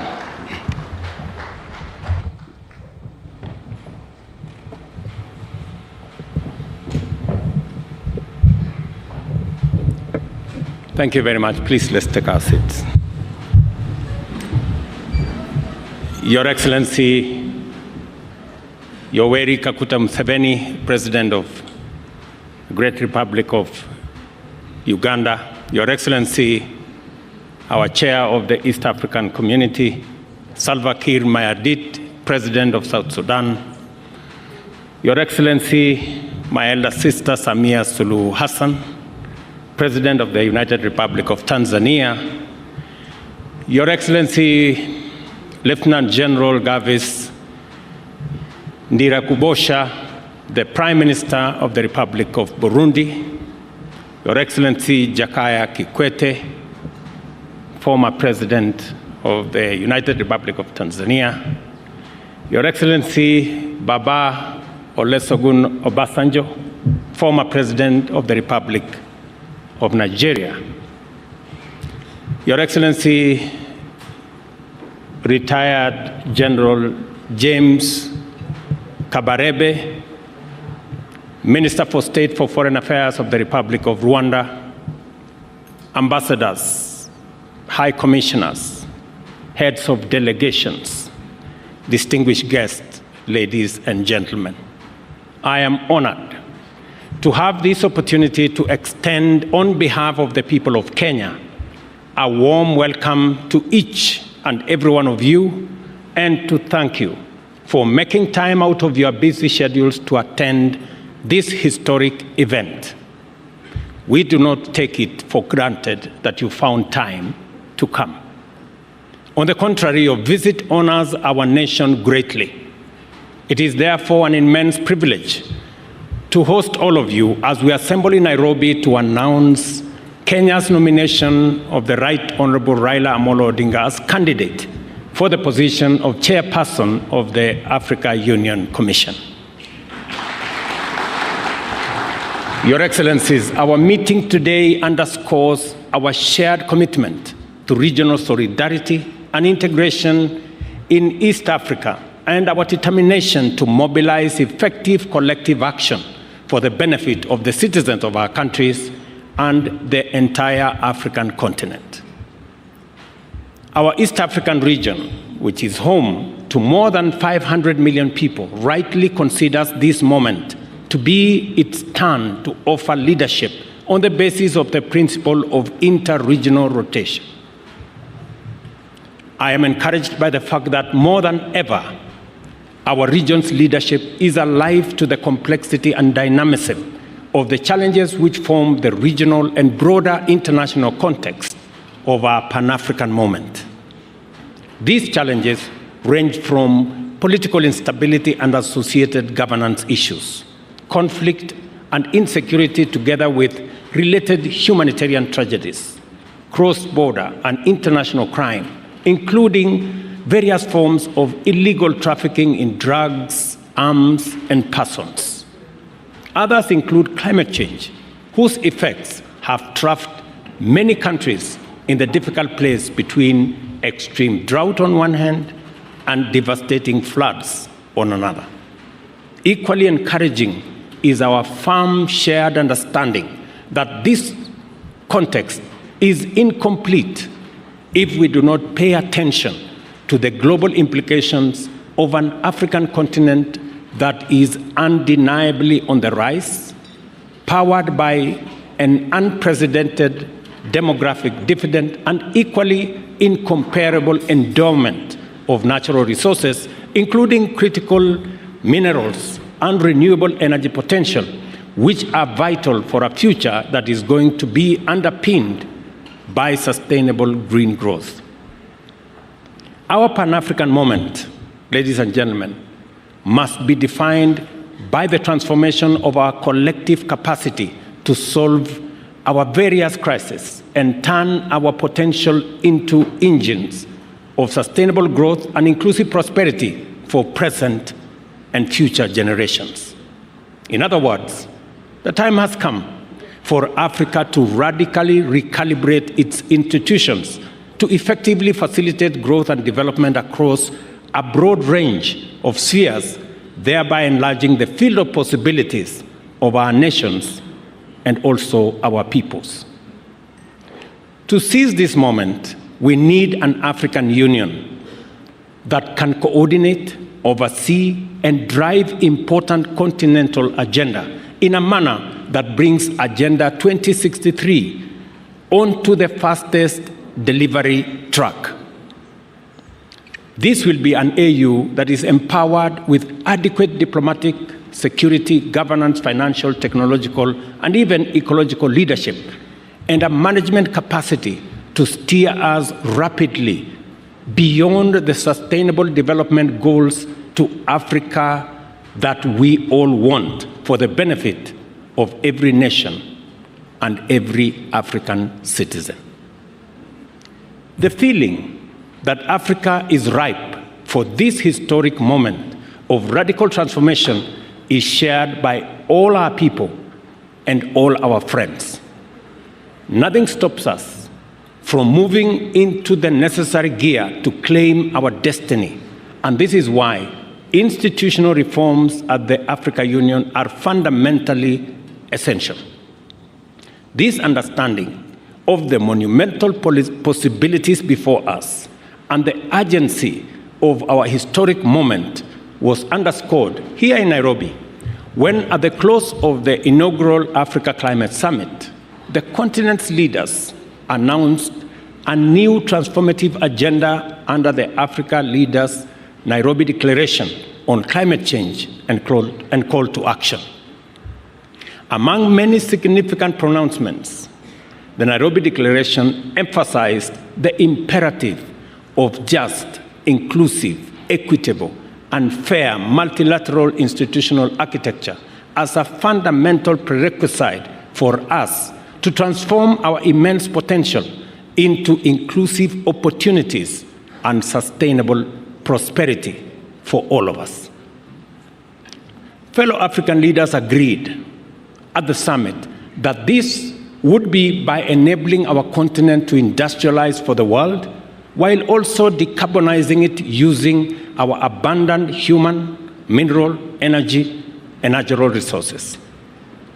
The Honorable Raila Odinga has spoken extensively on the same. To actualize this ambition, the transformation must begin here at home, in our continental institutions. Africa must aim at greater self-reliance and a more pronounced role in global governance. For this to happen, reliable and predictable resources to implement the Africa Union goals of sustainable development and deeper integration are necessary. To this end, I want to promise Kenya is firmly committed to upholding the Kigali decision and will remain a strong contributor to the AU budget as a pioneer in implementing the 0.2% levy on eligible imports. The evolving global landscape requires us to discard outdated principles, practices, and institutional arrangements in order to embrace new opportunities. It is a fact that our continent is now a significant global player, and we must leverage this enhanced profile to our advantage. The success of our transformation will be measured in terms of the relevance and effectiveness of our policies in transforming Africa from the ground up. Moreover, to give all our people and nations a fair chance to seize emerging opportunities, the task of addressing the persistent problems of state fragility and forgotten conflicts while boosting humanitarian efforts must further escalate significantly as a critical priority for all of us. Accordingly, Kenya has committed significant resources to processes aimed at achievement of peace and stability in our region, including in Sudan and also in Somalia. The complicated challenges arising from the prevailing geopolitical environment, including the impacts of war in Middle East and Eastern Europe, and the growing threats to cybersecurity at a time when humanity is increasingly reliant on technology and connectivity, which have intensified the dynamism and complexity of the operating environment of our institutions and require a flexible approach to technology and security. These are interventions that require leadership. Our commitment to strengthening multilateralism from regional to global levels remain steadfast. Kenya has already stepped up to enhance its contribution to Africa's development by championing institutional reform at the African Union. We believe that offering a highly qualified, experienced, and competent candidate to lead the African Union Commission is perfectly consistent with our commitment to the transformation of our continent through our institution of Pan-African unity. The Honorable Raila Odinga is a celebrated statesman whose longevity in leadership has been sustained by an unrelenting devotion to democratic change as the foundation of sustainable freedom and prosperity.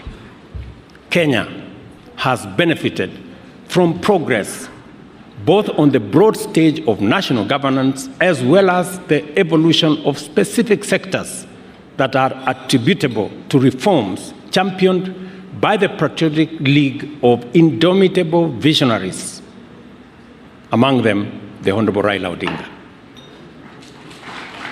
I want to say the Honorable Raila Odinga possesses the professional capacity and experience, a proven track record of transformative leadership, and a wide experience of accomplishments at the national and regional levels. Furthermore, the Honorable Raila Odinga enjoys a sterling reputation as a zealous Pan-African who has consistently demonstrated a strong faith in Africa's possibilities and exemplary commitment to the cause of laying a robust foundation for Africa's transformation in our time. Therefore, Excellencies, ladies and gentlemen, I know that Honorable Raila not only possesses the requisite credentials, but he is also the ideal candidate to lead the Africa Union Commission. Accordingly, Kenya endorses his candidature unreservedly, and we commit wholeheartedly to support his candidature, his vision, and his leadership. He embodies extensive experience and a deep understanding of both African affairs and global dynamics, which are crucial for leading the African Union further into the center of global affairs and closer to the hearts of the African people.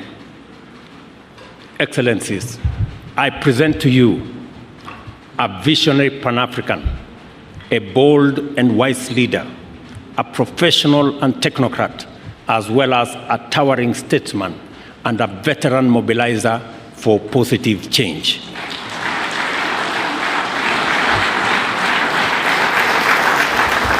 I am confident that he will give his utmost and do all it takes to make Africa proud and Africa powerful. I think the lion story is apt. To assist in making the case for Honorable Odinga's candidature, I also unveil the Secretariat, which will be led by Kenya's Foreign Affairs Principal Secretary, Horisingwe, and Ambassador Elkanah Odembo. It will also include a diverse membership drawn from 5 regions of the Africa Union. The assignment we are called upon to undertake at the Africa Union Commission is the work of all Africans, for all Africans, and a noble cause to bring our peoples and nations in touch with the promise of the glorious future we all deserve. A new chapter in our common journey has begun. We shall travel on this road to freedom and democracy, stability and security, peace and prosperity with all our people, all our leaders, governments, and with all our partners throughout the world. And I'm happy that the global community is represented here by our ambassadors. We take this assignment very seriously, and we have entrusted it to our most capable steward. On behalf of the people of Kenya, I wish the Honorable Raila Odinga success as he makes his case to be elected as the chairperson of Africa Union Commission. I am highly indebted to each and every one of you, heads of state, leaders of delegation, and friends, for taking part in this historic event for Kenya, for East Africa, and it's my prayer that the Honorable Raila Odinga will be elected the chair of the Africa Union Commission. Thank you very much. God bless you. God bless our East African region, and God bless our continent, Africa. Now it's my pleasure, ladies and gentlemen, to request a few people to make some remarks. And then I will ask my colleagues, heads of state, to make their remarks as well. Let me ask, by way of beginning, General Retired James Kabarebe from Rwanda to come and make very brief remarks. Welcome, my friend. You can come and make it here.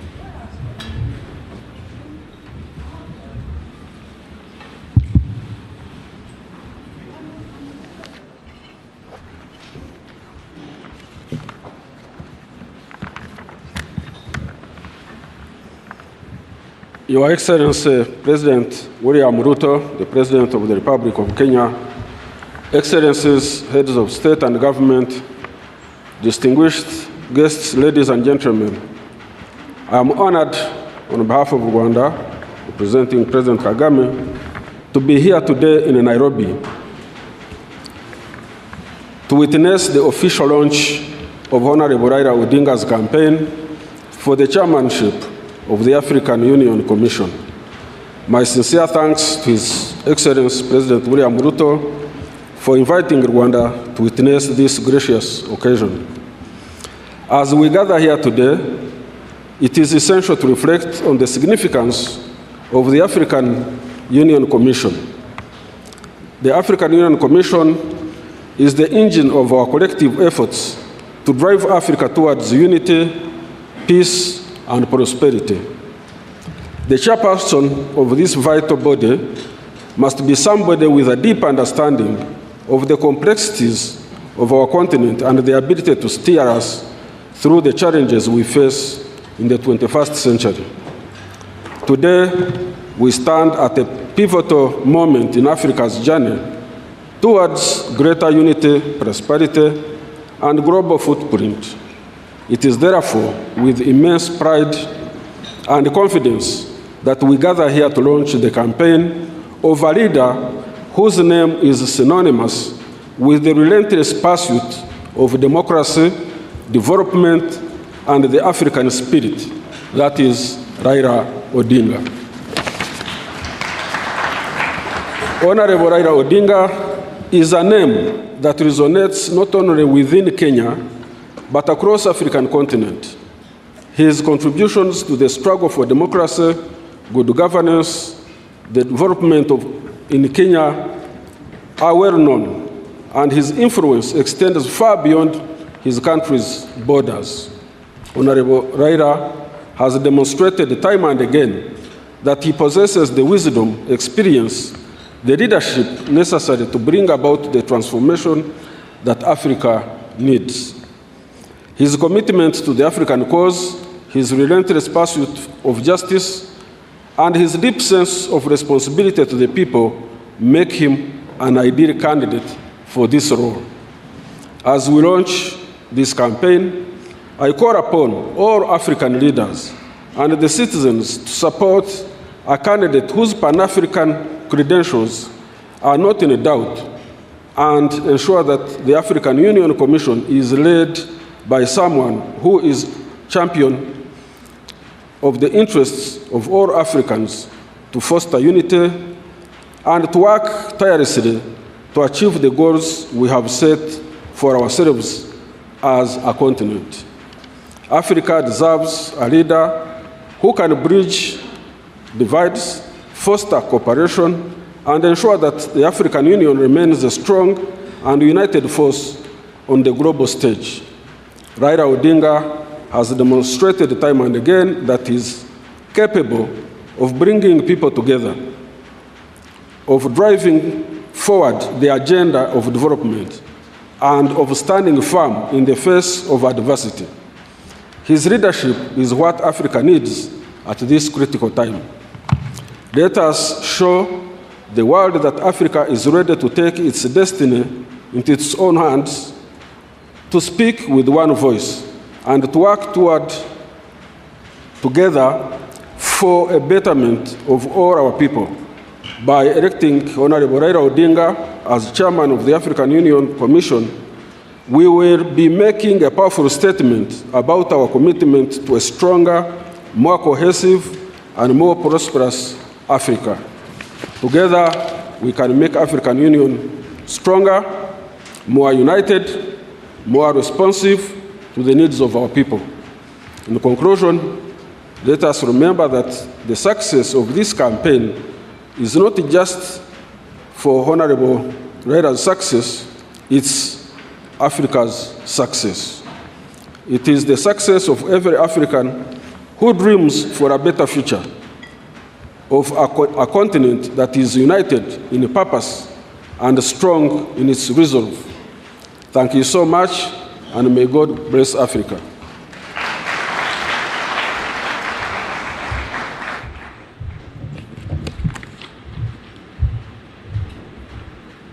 Thank you very much, Minister, for that statement. Let me now request Baba, the Honorable Olusegun Obasanjo, the former president of Nigeria, to make a few comments.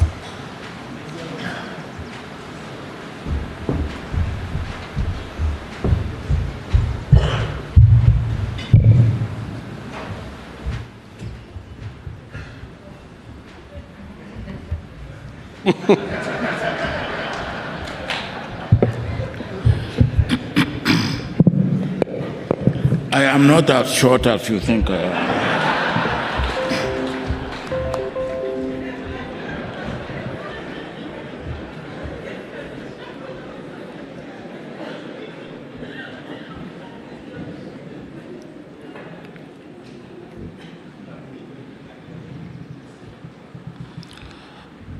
Your Excellency, President William Ruto,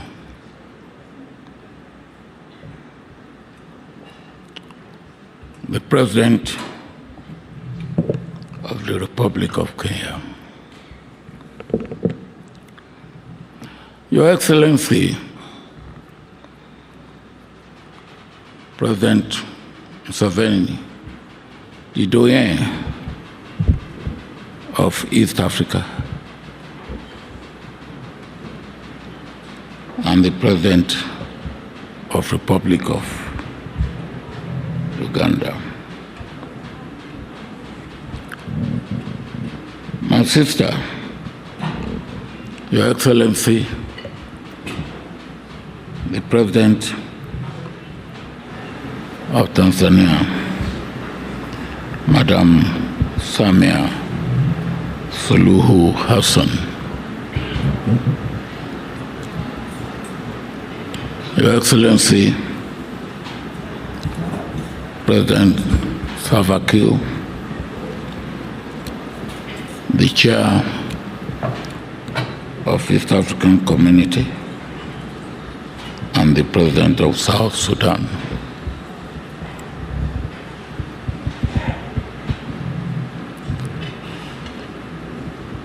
My dear colleague, General representing the President of Burundi, and my dear colleague, General representing the President of Rwanda.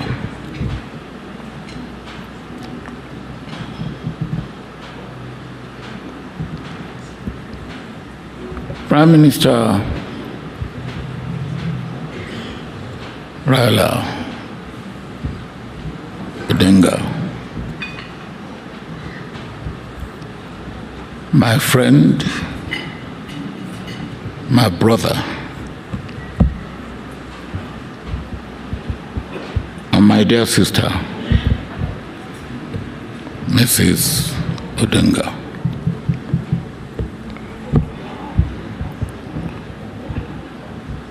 My dear colleague,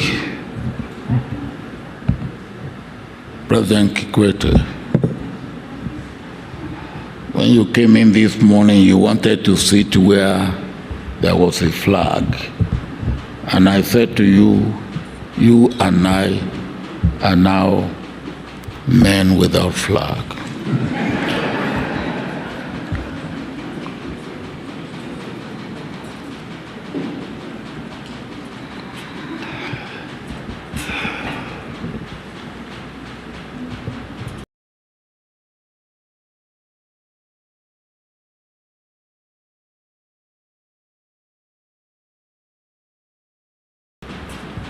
That's from Africa, distinguished friends of Africa, distinguished ladies and gentlemen.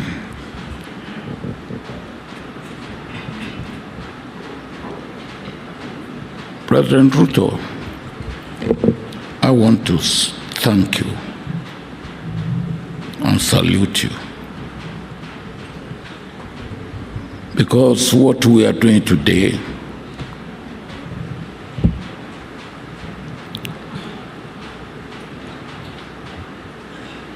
is unprecedented.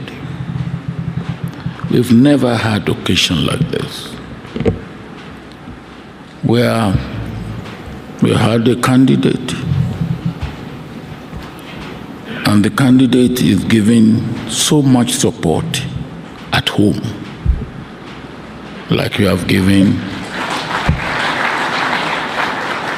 Raila.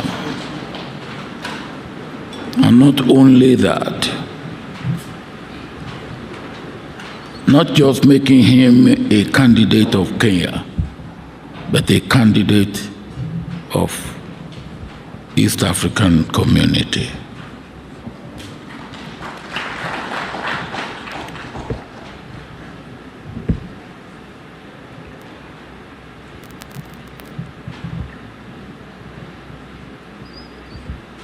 From what you have said and what Raila himself have said, we need a person at this critical stage of our development in Africa. But at this situation, the present situation of the world, where we have a fractured world, a world ridden with conflict and wars. Some experts said we now have 57 wars going on in the world.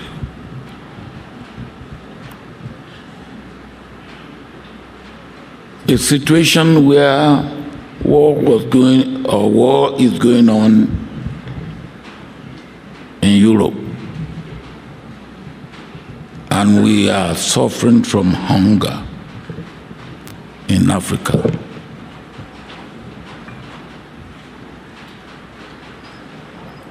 A situation of insecurity, instability, unpredictability.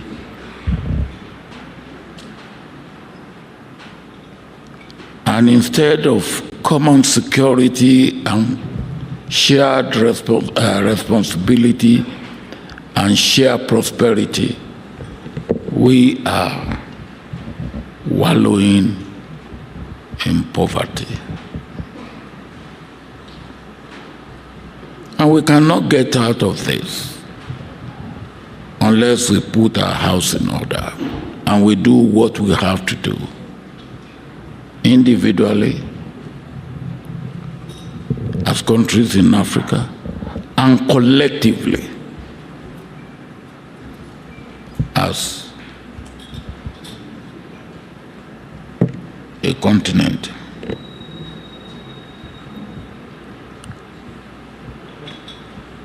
Prime Minister Raila said we will have AU visa.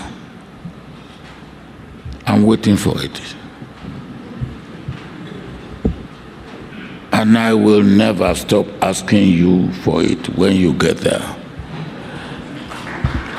And the reason is this. On a few occasions, I've been invited to countries in Africa, and I couldn't attend or answer the invitation because I couldn't get visa for the country that invited me.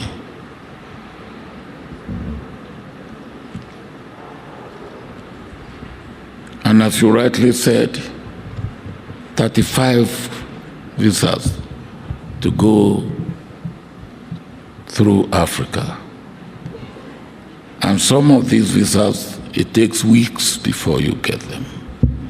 So if you are trying to get 35 visas to visit countries in Africa, it will take you a year. That is not the way that we can make progress. But more importantly, and I know you,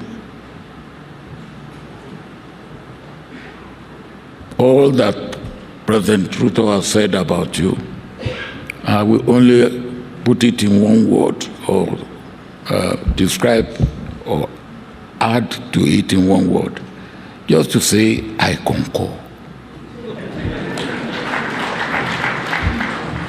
Because I know you.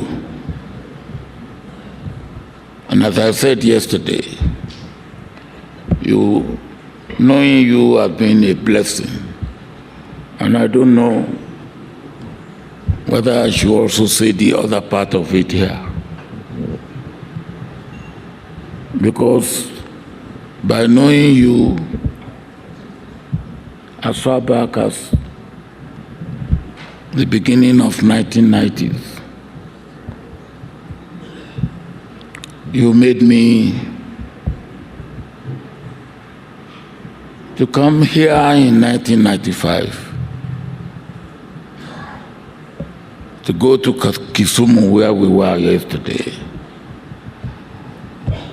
and I was part of that last honor we did to Jaramogi Odinga. When I returned home in Nigeria, I was accused of coming to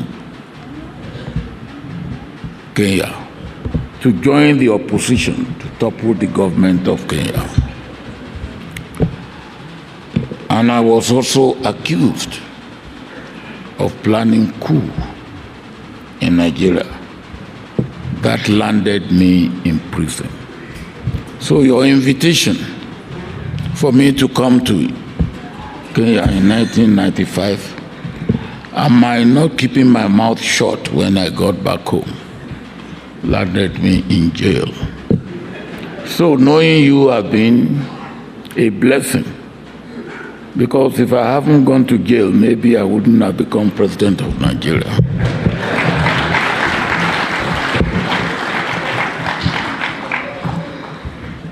But President Ruto said, you will be making Africa proud and powerful. You are right, Mr. President. You will do more than that. You will make Africa proud. You will make Africa powerful. You will make Africa peaceful. And you will make Africa prosperous. We need it all. But you can count on our support. And you have seen it here. But what is going on today here also means extra responsibility on you and extra responsibility on us. Because if we have supported you and you get there, we have responsibility to make sure you succeed. We will do our part. We pray that God will make you do your part. Thank you.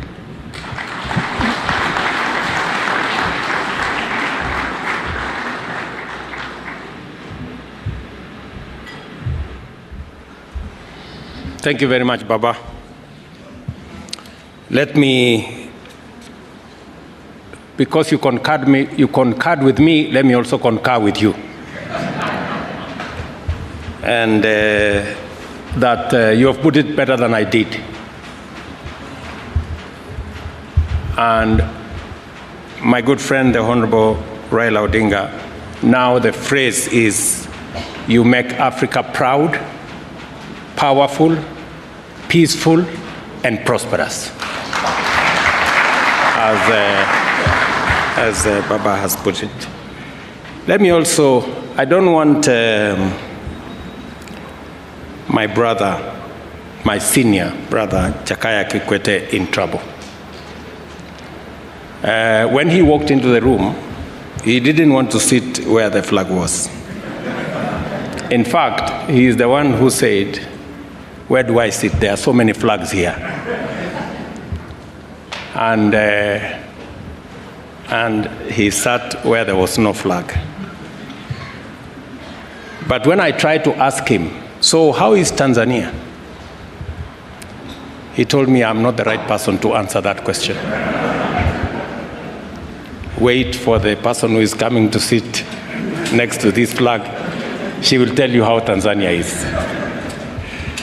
So that is the humility of Jakaya Kikwete. And let me ask you, former President Jakaya, to make some very brief remarks, if you can. I know the remarks for Tanzania will be met by somebody else.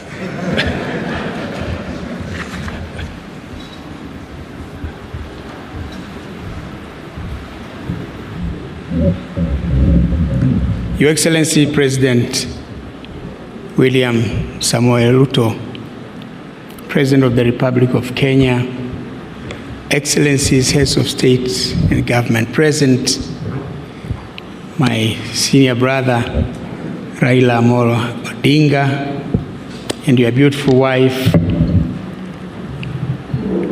Well, I've been asked to say something, but I'm part of my president's delegation. She's going to speak on behalf of Tanzanians. That also includes me.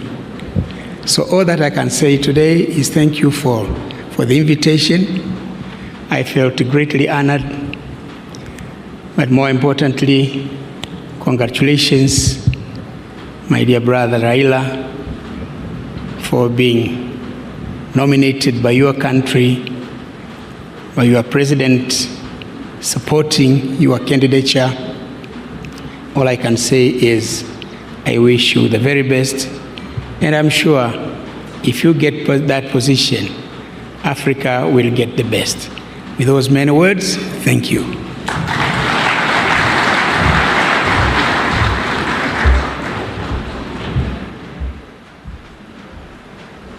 Now you confirm what I said. Let me take this opportunity to ask the Prime Minister of Burundi, General Gavais Ndirakubosha, to make some remarks. Karibu.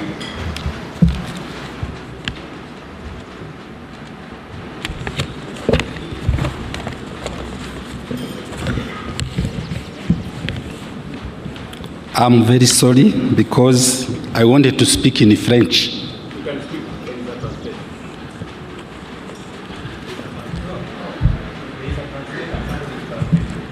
Okay, thank you. Excellence, Monsieur William Samuel Ruto, President de la République du Kenya. Your Excellency, the President of the Republic of Kenya, His Excellency William Samuel Ruto. Excellences, Mesdames, Messieurs les chefs d'État ici présents. Excellencies, heads of state present. Excellences, Messieurs les chefs de gouvernement ici présents. Excellencies, heads of state and government as well. Monsieur Raila Omaro Odinga, candidat à la présidence de la Commission de l'Union africaine. Right Honorable Raila Amolo Odinga, candidate of the African Union Chairperson. Distingués invités, tout protocole observé. Distinguished guests and esteemed guests. Permettez-moi d'abord, avant tout, de remercier l'Éternel, notre Dieu Tout-Puissant, qui nous a permis de nous retrouver dans cette belle place de la présidence de la République du Kenya. Permit me, Excellency, in the name of our Lord, to thank you for allowing me to be here in your beautiful country. Que son nom soit loué. C'est pour moi un réel plaisir d'être ici devant cette auguste assemblée à l'occasion de l'annonce officielle de la candidature de l'honorable Raila Omaro Odinga à la présidence de l'Union africaine. It is a great pleasure for me, Your Excellency, to be here in this occasion of the launching of the candidature of Right Honorable Raila Amolo Odinga for the African Union Commission Chairperson.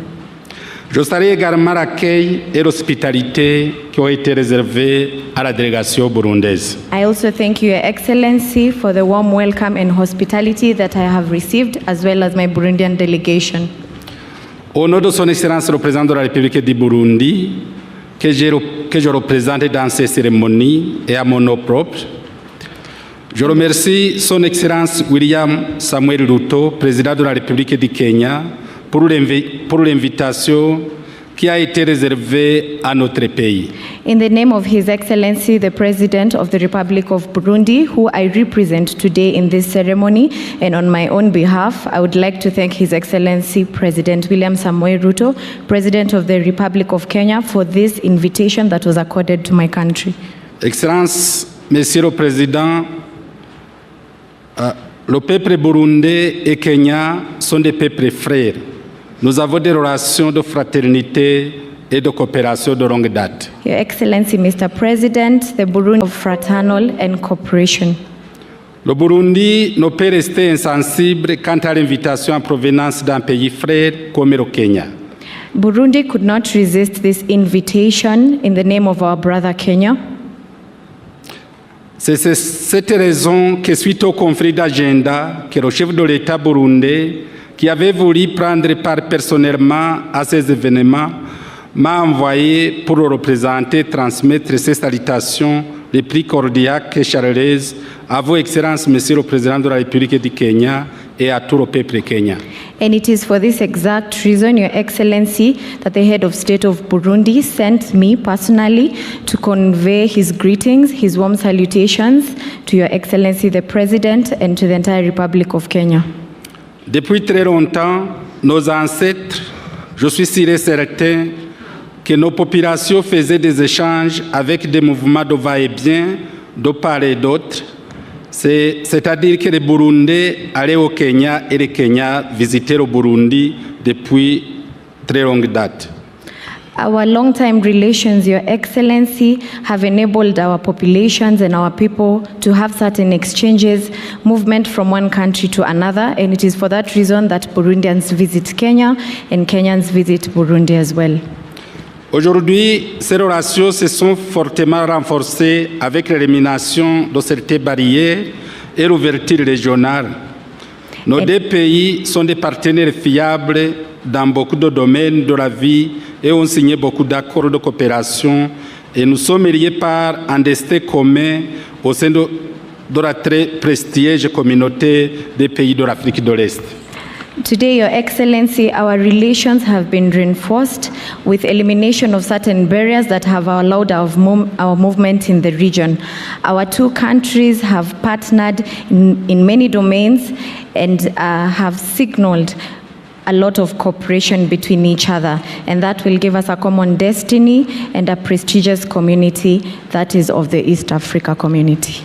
Excellences, Monsieur le Président du Kenya, Excellences, Mesdames et Messieurs les chefs d'État, distingués invités, le peuple kenyan est un peuple brave et courageux, avec une histoire glorieuse dans la lutte pour la dignité de l'homme africain. En témoignent différentes initiatives en matière de la recherche de la paix et de l'entente entre les peuples en Afrique et dans le monde. Excellency, Mr. President, the Kenyan people are a brave and courageous people with a glorious history, with dignity, with human dignity, different initiatives, especially in the field of research and also in the aspect of peace. C'est pourquoi on ne s'étonne pas de voir parmi vous quelqu'un qui aspire à jouer un rôle clé au sein de la plus grande instance panafricaine. Nous savons bien que le candidat honorable Raila Odinga a les aptitudes et le profil qu'il faut pour remplir sa tâche en tant que président de la Commission de l'Union africaine. We are all aware, Your Excellency, that the candidate today, Right Honorable Odinga, has a high profile. He's a Pan-Africanist and has all the qualities that it takes to become the president of the African Union Commission. Le gouvernement kenyan ne s'est pas trompé en le soutenant par cette annonce officielle et solennelle de cette journée du 27 août 2024. And that is why the government of Kenya today has decided to launch this official announcement of his candidature on this day, 27th August 2024. Nous ne pouvons pas néanmoins passer sous silence que M. Raila Odinga aura nécessairement en face de lui d'autres candidats de taille dans le respect du principe de rotation. We are all aware that Mr. Raila Odinga has gone through a lot and is in respect and has the respect of the entire continent. Face à cette campagne qui débute, le Burundi souhaite prendre succès au candidat du Kenya à la personne de Raila Odinga pour toutes les démarches qui seront entreprises avant le mois de février 2025, où les élections se feront à la présidence de la Commission et des différents postes de commissaires. As he continues with his campaign, Burundi wishes the candidate of Kenya, Right Honorable Amolo Odinga, all the best in his campaign and also in the elections that are to happen in the month of February 2025. Nous ne doutons pas que M. Raila Odinga serait choisi pour présider aux destinées de notre continent. Il permettra d'atteindre la vision de l'Union africaine qui est celle d'une Afrique intégrée, prospère et pacifique, dirigée par ses propres citoyens et représentant une force dynamique sur la scène mondiale et la réalisation de l'agenda 2063.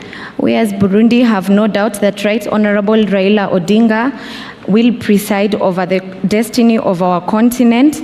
He has the vision of the African Union, which is an integrated Africa, a prosperous Africa, a Pacific Africa, one that is led by proper citizens and represented by a dynamic force. Pour terminer, Excellence, Monsieur le Président de la République du Kenya, je voudrais vous transmettre l'assurance de Son Excellence Evariste Ndayishimiye, Président de la République du Burundi, et du peuple burundais, que le Burundi soutient entièrement la candidate de l'honorable Raila Odinga au poste de président de la Commission de l'Union africaine en guise de reconnaissance des liens particuliers d'amitié qui unissent nos deux peuples et du sentiment d'appartenance à une même communauté de l'Afrique de l'Est qui nous demande d'être un seul peuple et un seul destin. As I conclude, Your Excellency, Mr. President of the Republic of Kenya, I would like to convey the assurances of His Excellency Evariste Ndayishimiye, President of the Republic of Burundi, as well as the Burundian people, that Burundi is entirely behind the candidature of Honorable Raila Amolo Odinga for the post of the President of the Commission of the African Union. Je voudrais encore une fois remercier le Président de la République du Kenya, William Samuel Ruto, et de tout le peuple Kenya pour l'accueil et l'hospitalité qui m'ont été réservés ainsi qu'à toute ma délégation. I reiterate once again I thank you, His Excellency Mr. President of the Republic of Kenya, and also the Kenyan people for the warm accord and hospitality that I have received, as well as my delegation. Je souhaite également ainsi bonne chance au candidat honorable Raila Odinga. Que Dieu l'aide à aller toujours de l'avant et jusqu'au bout. I would also like to wish Right Honorable Raila Amolo Odinga all the best as he continues with this journey, and that the Lord will go before you. Que vive la fraternité, l'entente et la coopération mutuelle entre peuples africains. Que vive l'amitié entre le peuple Kenya et Burundais. Je vous remercie. To the fraternity and cooperation, mutual cooperation of our African people, to the friendship between the Kenyan people and the Burundian people, I thank you.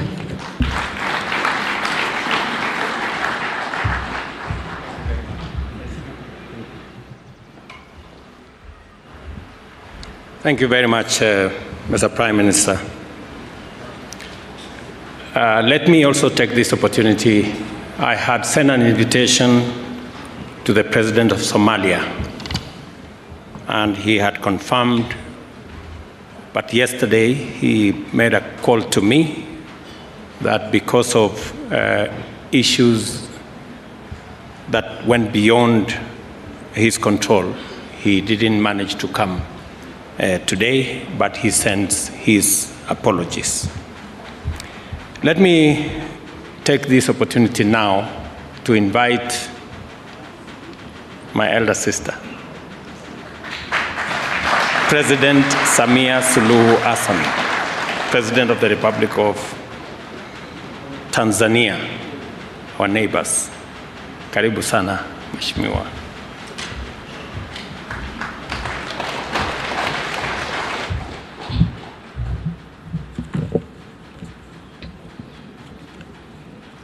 Your Excellency, Dr. William Samoei Ruto, President of the Republic of Kenya, Excellencies, heads of state and government here present, Right Honorable Raila Odinga, our candidature, distinguished guests, ladies and gentlemen, I wish to thank Your Excellency President Ruto for the invitation and for the exceptional hospitality accorded to me and my delegation.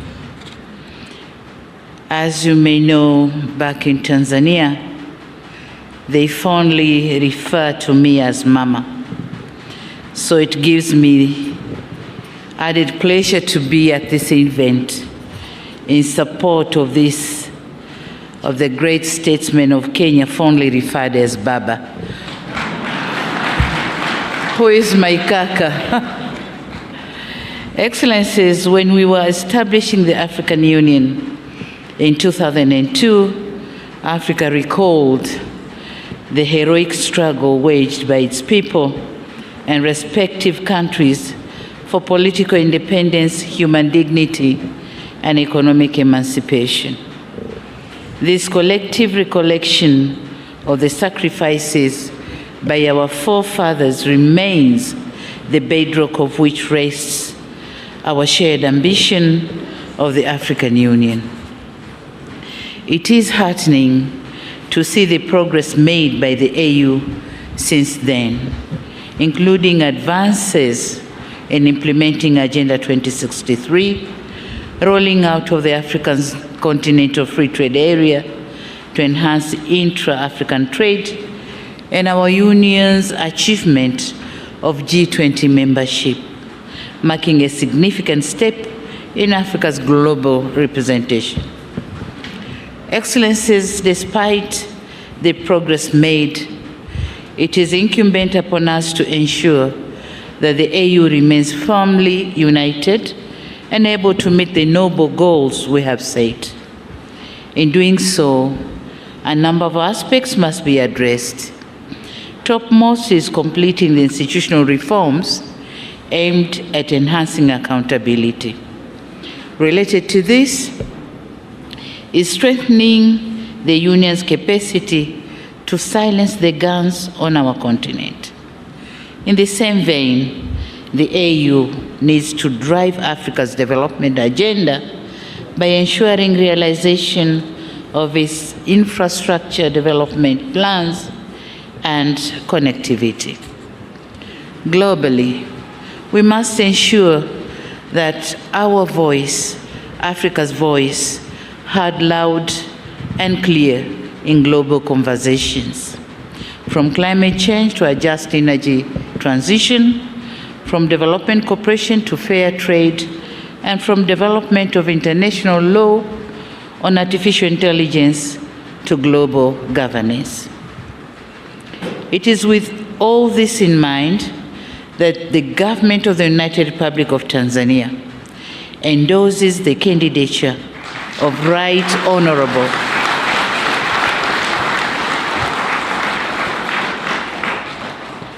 I'll repeat. It is with all this in mind that the government of the United Republic of Tanzania endorses the candidature of Right Honorable Raila Amolo Odinga for the position of chairperson of the African Union Commission. Tanzania knows Odinga as Pan-Africanist leader who believes not only in the promise of African integration, but also in its practicality. He has maintained close relations with successive generations in Tanzanian leaders, as well as with many African leaders and partners who hold him in high esteem. He is well versed with the development concerns of our continent. It is based on his breadth of experience that he was charged with expediting Africa's integration through infrastructure development. Engineer Odinga knows full well what our union needs to do to meet the infrastructure development gaps critical to unlocking Africa's potentials. Personally, I know Baba Odinga, my kaka, not only as a wise statesman, but also as one who can make a strong case in advancing Africa's development priorities. As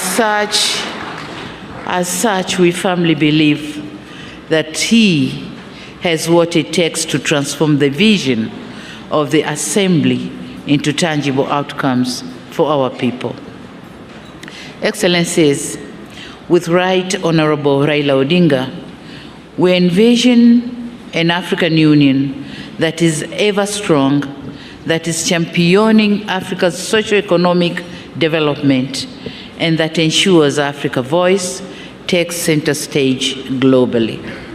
It is by attaining these aims that we will honor our people's heroic struggle for political independence, human dignity, and economic emancipation.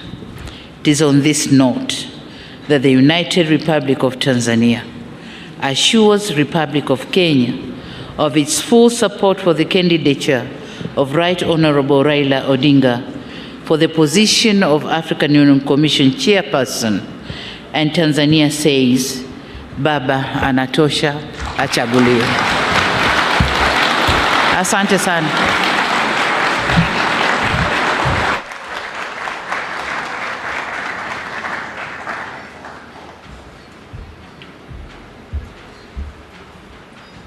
Asante sana Mheshimiwa Rais. I will not pretend to speak any Kiswahili in front of you. Naweza kujiingiza kwa matata. Let me now take this opportunity to request His Excellency Salva Kiir Mayardit, President of the Republic of South Sudan and Chair of the East African Community. Your Excellency.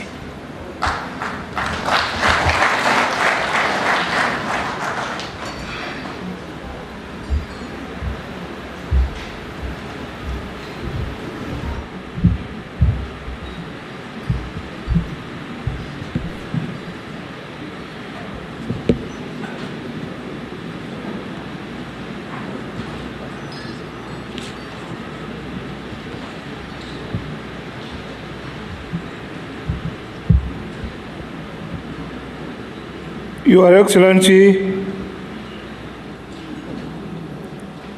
William Samoei Ruto, President of the Republic of Kenya, heads of states and governments present, members of diplomatic corps,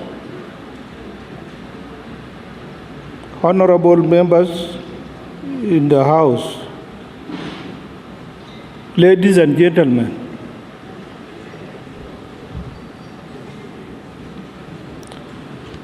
I bring you warm greetings from the people of South Sudan and thank you, Mr. President, for your invitation to visit Kenya once again.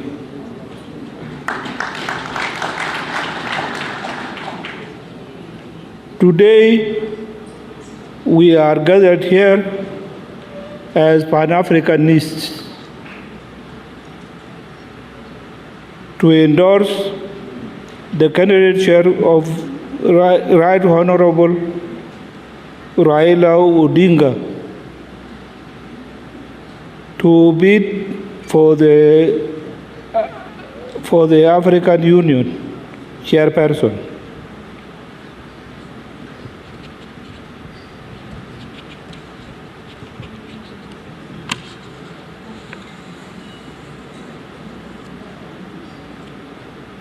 I want to commend President Ruto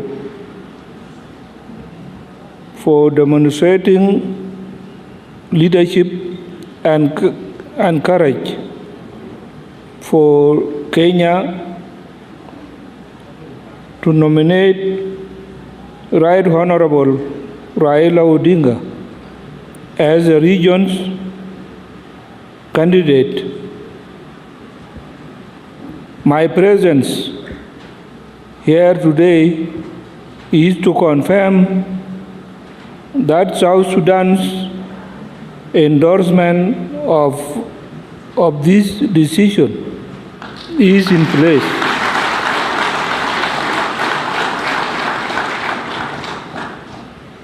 I have known Right Honorable Odinga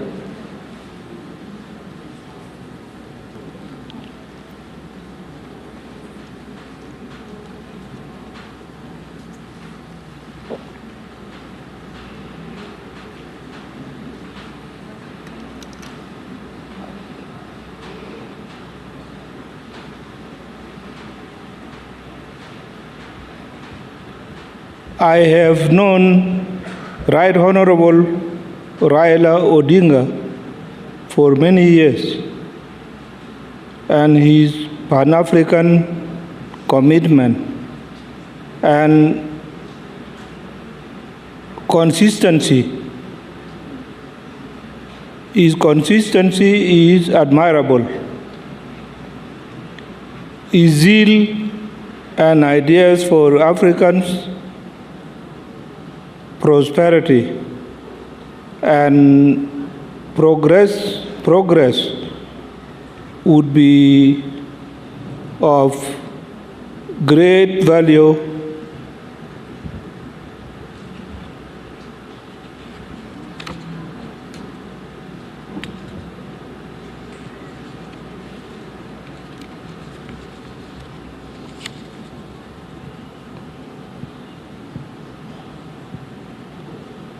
to the African Union. We can count on him. As a chairman of the East Africa community, I strongly appeal to the region to rally behind Right Honorable Odinga and adopt him as the region's candidate. I urge that we go to Addis Ababa united behind Right Honorable Odinga.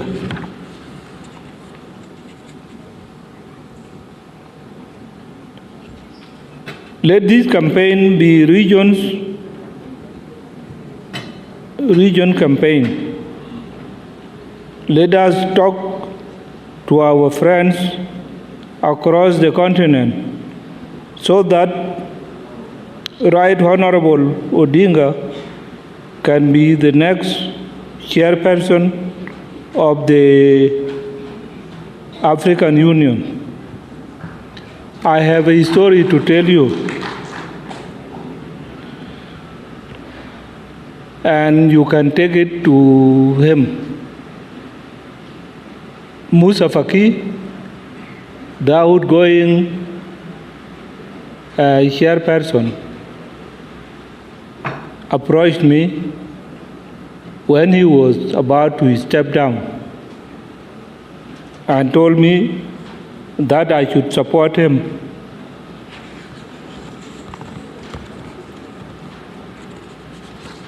To become the chairperson of the African Union. I told him, my friend, I have no problem with you, but you know that we are blocs. I belong to bloc of East Africa. I cannot therefore go and vote for you.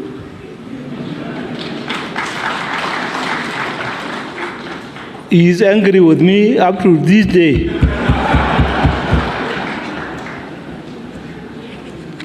But that is what happened.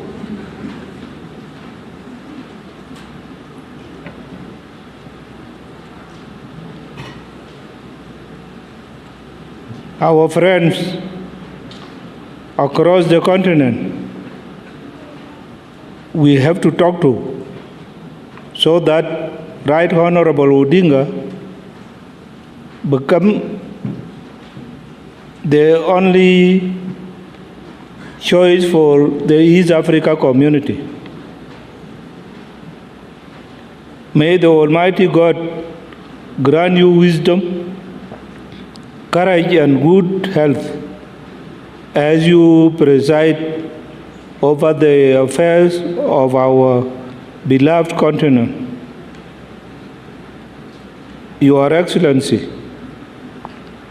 Mr. President, please be assured of my highest consideration and esteem.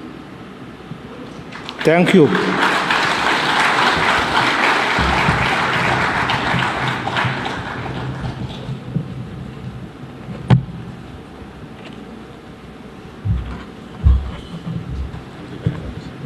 Thank you.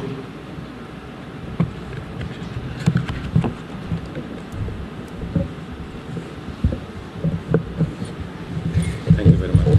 Thank you. Thank you. Thank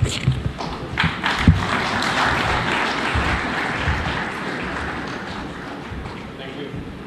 Very much, President Salva Kiir Mayardit, President of Sudan, South Sudan, and also Chair of the East African Community.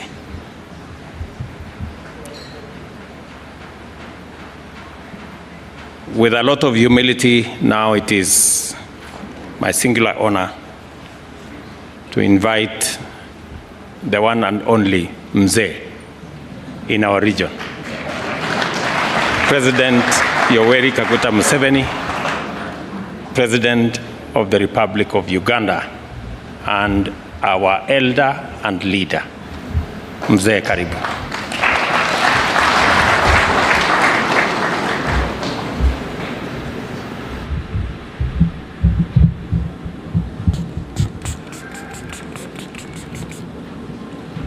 His Excellency President William Ruto, the President of Kenya,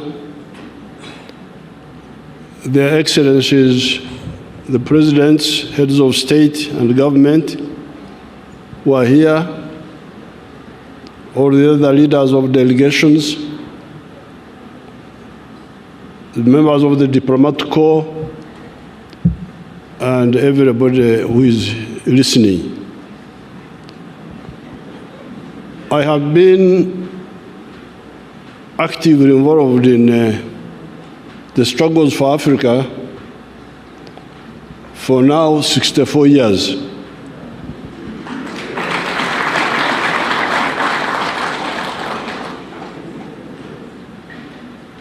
I'm not counting the earlier years when I started following the events in the world, because I remember 1956, the Suez Crisis. But when I was actively involved, it's now about 64 years. Now, during this time, along the way, our movement came to distill what we thought is the problem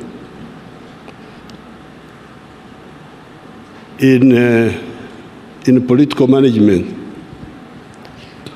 The problem we distilled was, in the same way as there is medicine for human beings, where you have a doctor, and the doctor has patients. This doctor must accurately diagnose the sicknesses of his patient. If he makes a misdiagnosis, the patient will not be healed, and he may even die.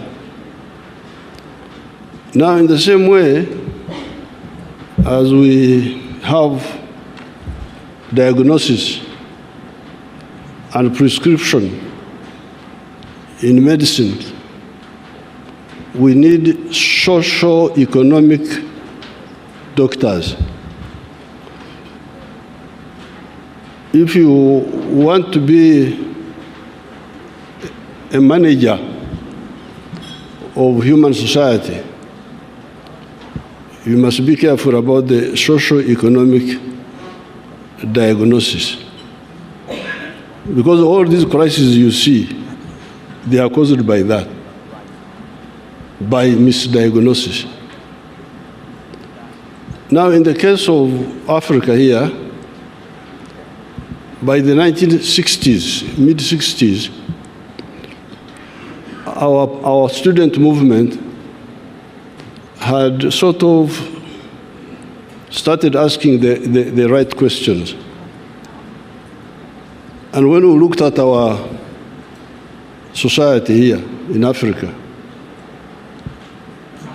the question was, what is the sickness here? What is the problem? Some people are saying the tribes were the prescription. Tribes, religion. But if the tribes are the answer, then why the tribes are there?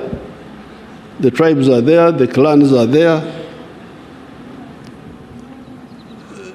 Then why? What is lacking? Because those are there. But the problems are also there, as you heard our leaders say.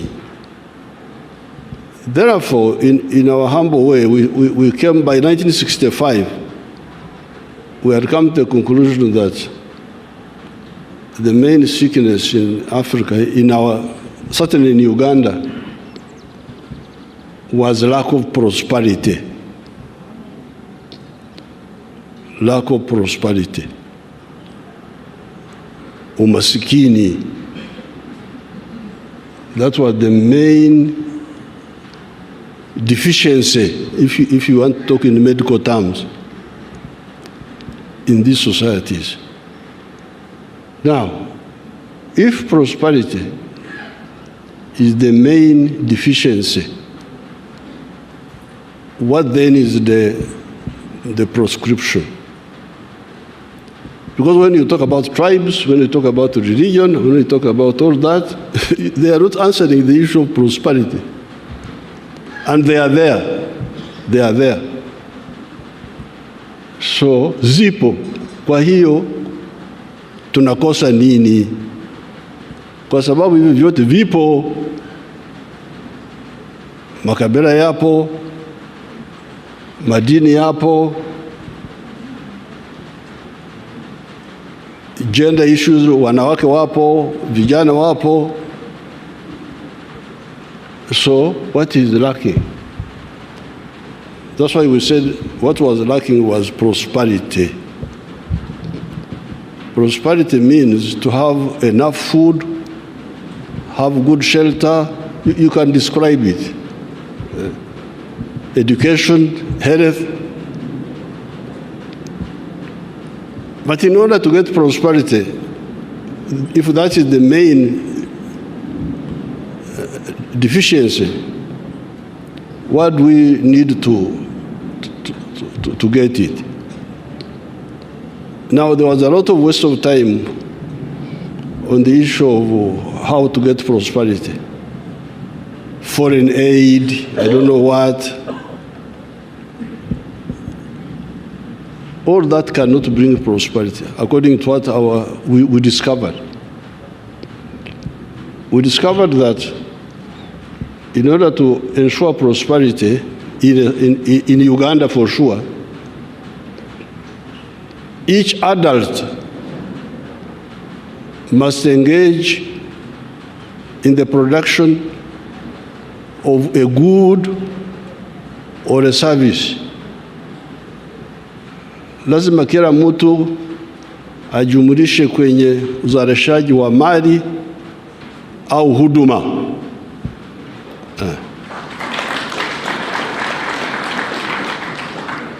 Kila mtu mzima lazima ajishughulikishe. Swahili yangu ni ya kule nani kule ya kuomba matoke, sio kama ya pwani. So, if you produce a good or a service and you sell it, but in Uganda we add something else. So when you produce a good or a service, you must do so with the echivaro. Echivaro is our Bantu word for hesabu au uchambuzi. Because there is also that problem. Watu wanaweza kuzalisha mali bila uchambuzi wa kutosha, they will not get out of poverty. But the good word for the Bantu is Echivaro in our area there. I don't know how they say it in Okubara. Okubara, would it be there to count? Is this there in Luya? Kubara. You say Kubara? Huh? Kwaula. So we say every adult must produce a good or a service with a chivaro. Chivaro, if you say in Swahili, you know we need to help Swahili with maneno ya kwetu kule bara huko. Because when you say hesabu, I don't know whether it comes out well, whether you say uchambuzi au but if I say to produce a good or a service with a chibaro, oh, everybody understands. Kule kwetu barani. In the Luo languages, we say chura. And in Itaso, we say Aymar. Aymar, if there are some Tesos here, and Karamajong and those groups, Turkana, you know those groups which make a lot of trouble, you know them.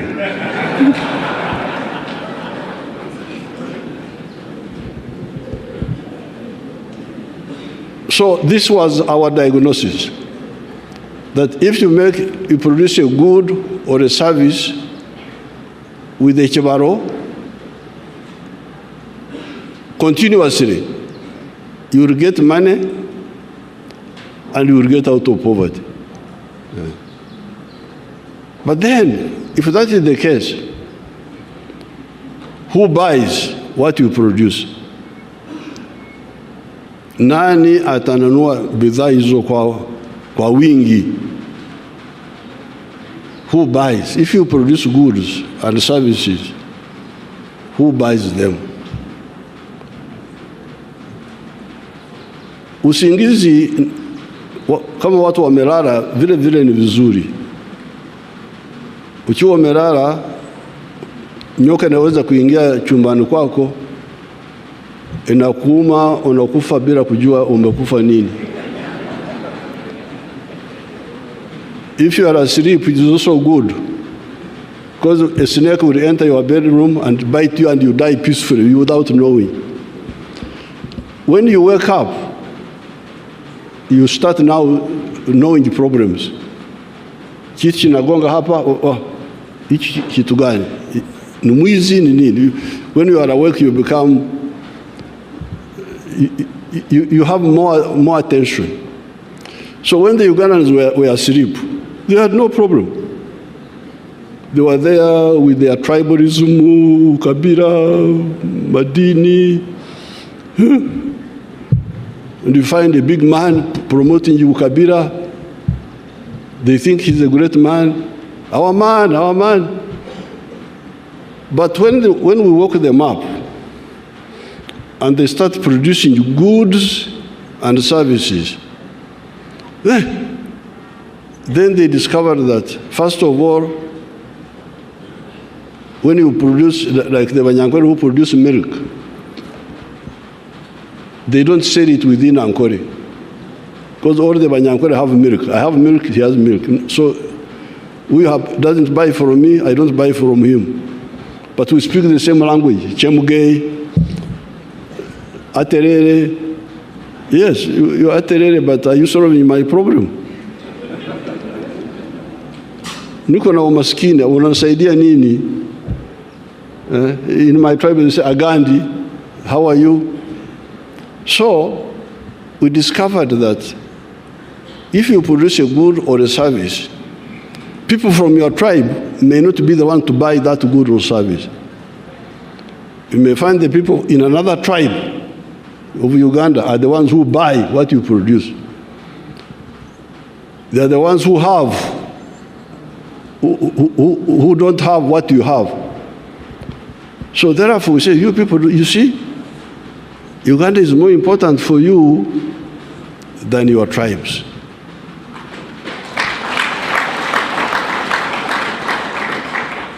Your tribes cannot bring you prosperity. You can say, you can speak, Agandi, Aterere, Ndukwega Munozu,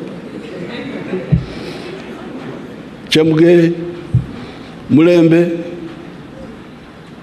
but you may find those who greet you in your same language are not the ones who buy what you produce.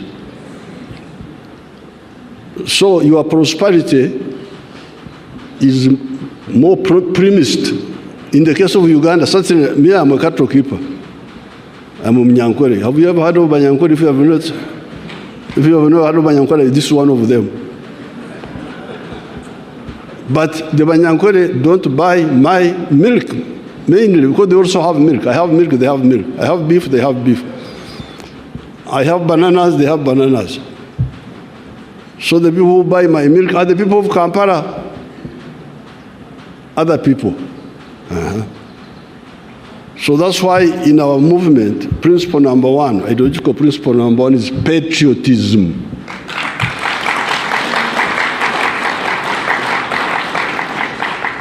Uzalendo.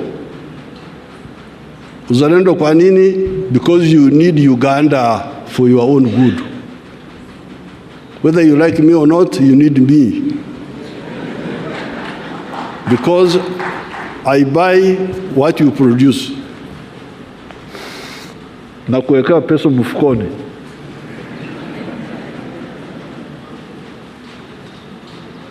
So, when the Ugandans woke up and they started producing, there's a lot of production in Uganda.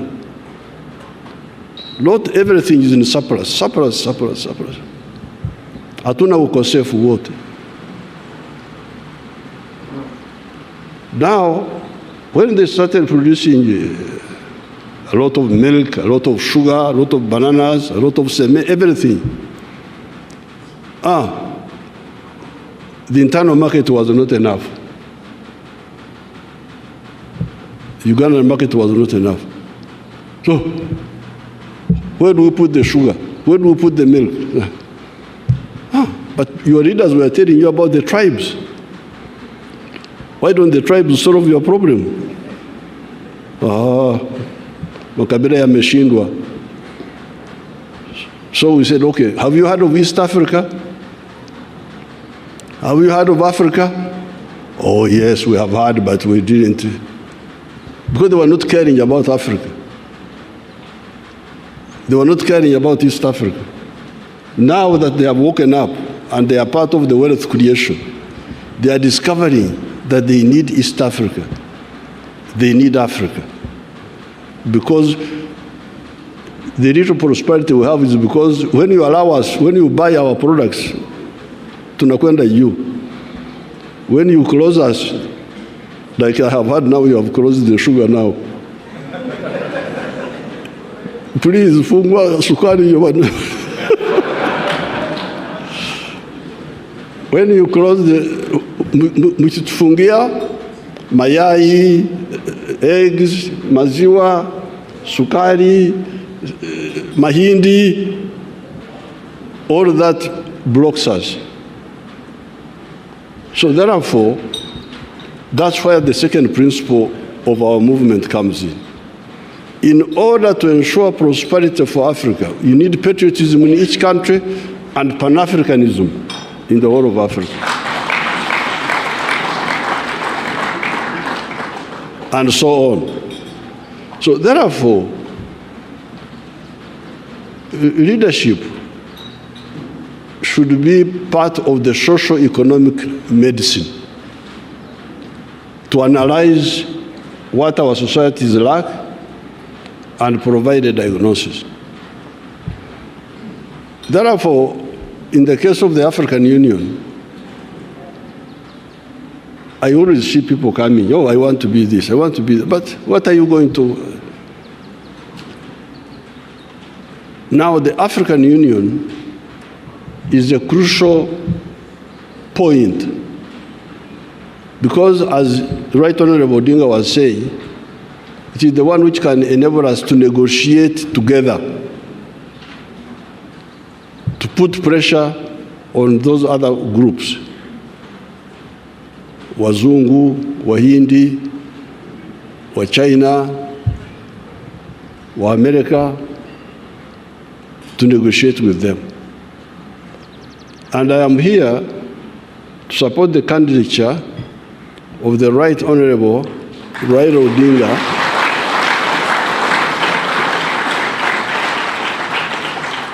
on behalf of Uganda, because he is a convinced Pan-Africanist.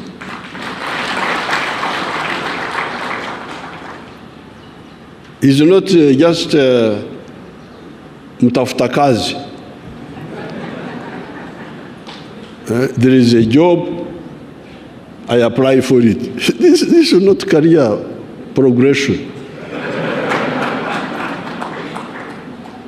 It is not adding to your CV, the one, this one, this one. No, this is,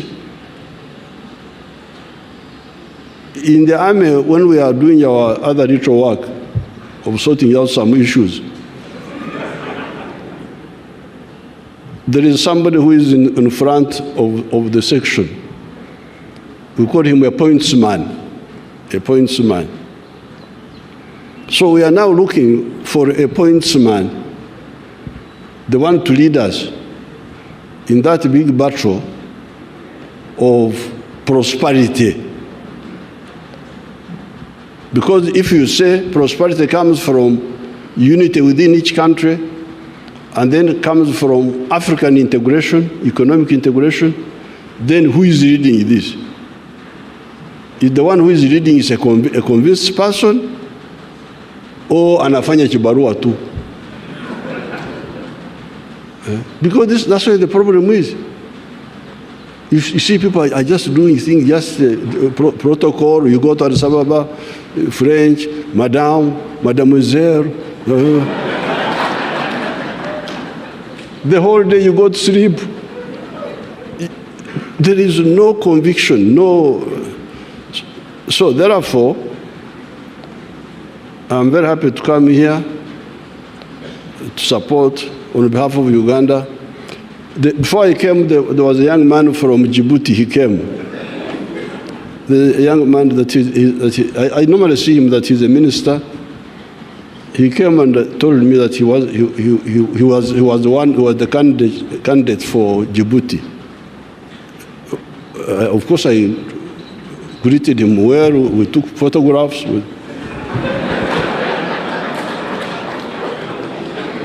We had a cup of tea. But I told him, I said, no. I actually told him that I was coming here to support Right Honorable Raila because he's a candidate who is fit for this job.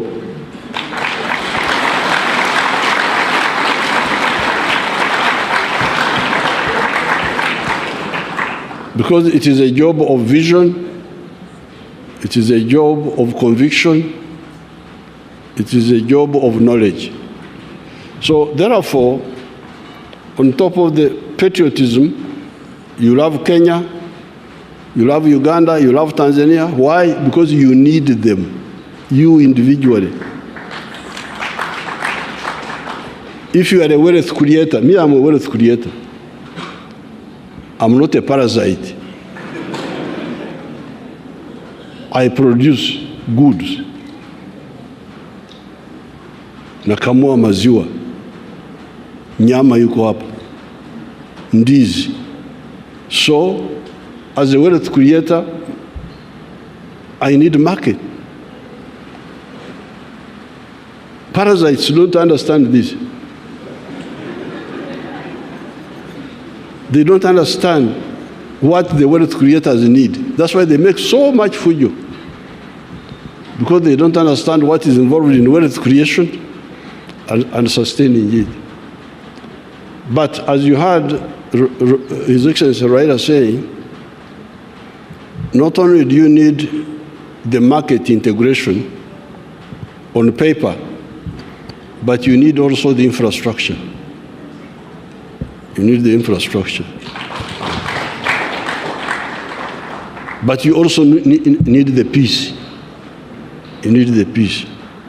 So that's why our second element, our second strategic mission in our movement is the issue of strategic security. How can Africa ensure its strategic security? We are here. Some people have gone to the moon. Have you heard of people who have gone to the moon? There are 4 people in the world who have gone to the moon. The Americans have gone there. The Russians, the Chinese, and the Indians recently. For us, we are here.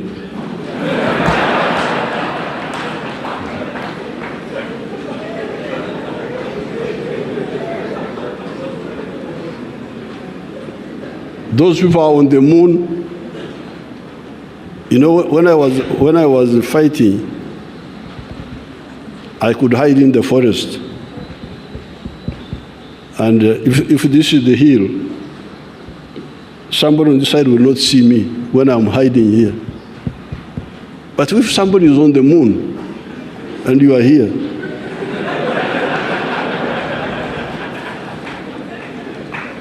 he's looking at you. And you don't even know that he's looking at you.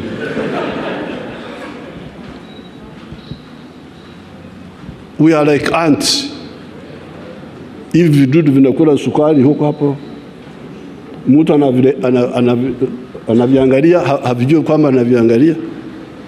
He can bring doom, he can bring insects. This is not acceptable. And this is all caused by us. By the ideological bankruptcy of the people who want to manage Africa's affairs. Africa is very strong. We defeated the Europeans here by war, not just by talking.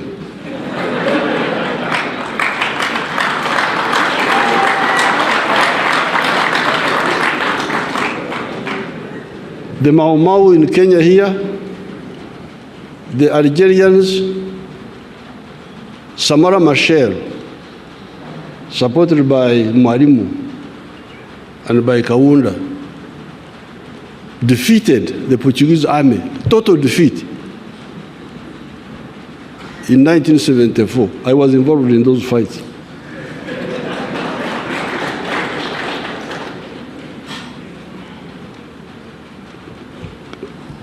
America Cabral in Guinea-Bissau, Zimbabwe, Rhodesia. Our people there defeated Ian Smith by war. And we liberated South Africa. But after that, we have not consolidated. That's where the problem is. We suffer from arrivism. Tumefika kwenye madaraka, mambo yameishia hapo. There is nobody who can defeat Africa if we mobilize ourselves. So therefore, sorry to divert you, because if you are the ones who invited me.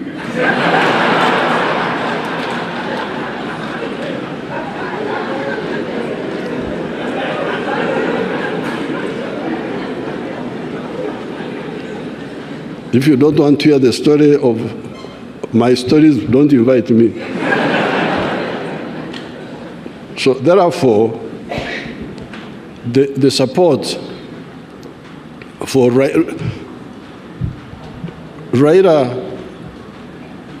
historically speaking, has been on the side of patriotism within Kenya here. Because you remember our things here. Mambo yetu hapa. Kulikuwa majimboism versus KANU that time. And Raila's father, Mzee Odinga, stood very firmly with Mzee Kenyatta on the issue of unitary government, the unit of Kenya. Because that Majimboism had some element of sectarianism that time. You know that those Majimbo issues, what you call history, I call current affairs, because I was there.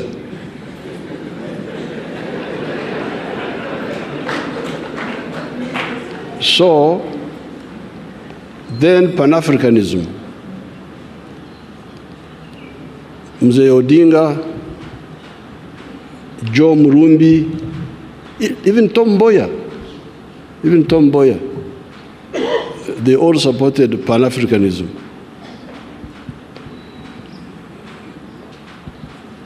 There is somebody who did not support it, whom I will not mention. One person. Because I don't interfere in the internal affairs of... So therefore, I'm very glad that you have united His Excellency Ruto and His Excellency Gachagua and all the other leaders, and you have supported our comrade Pan-Africanist.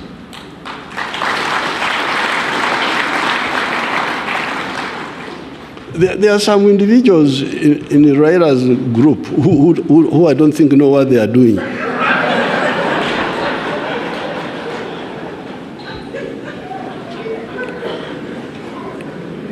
You know, I am a consumer of intelligence services. So I always see intelligence service reports. There's a character called Babu. I always see Babu.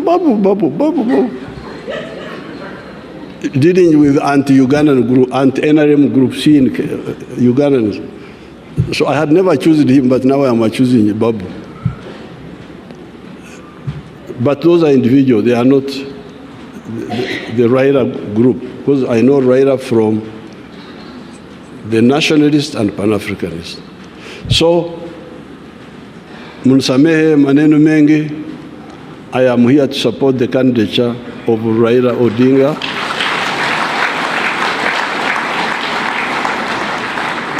As the chairperson of the African Union. Asante sana.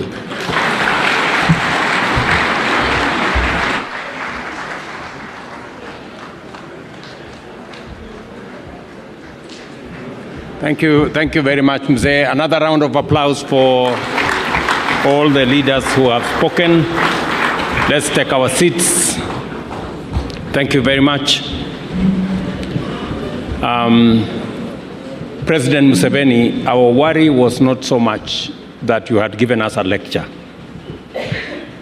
Our worry was how to pay you once you have given us a very good lecture. Because we were worried that maybe you could demand some payment for it. He confirms that it is a free lecture. So thank you very much, Mzee, for sharing your wisdom with us.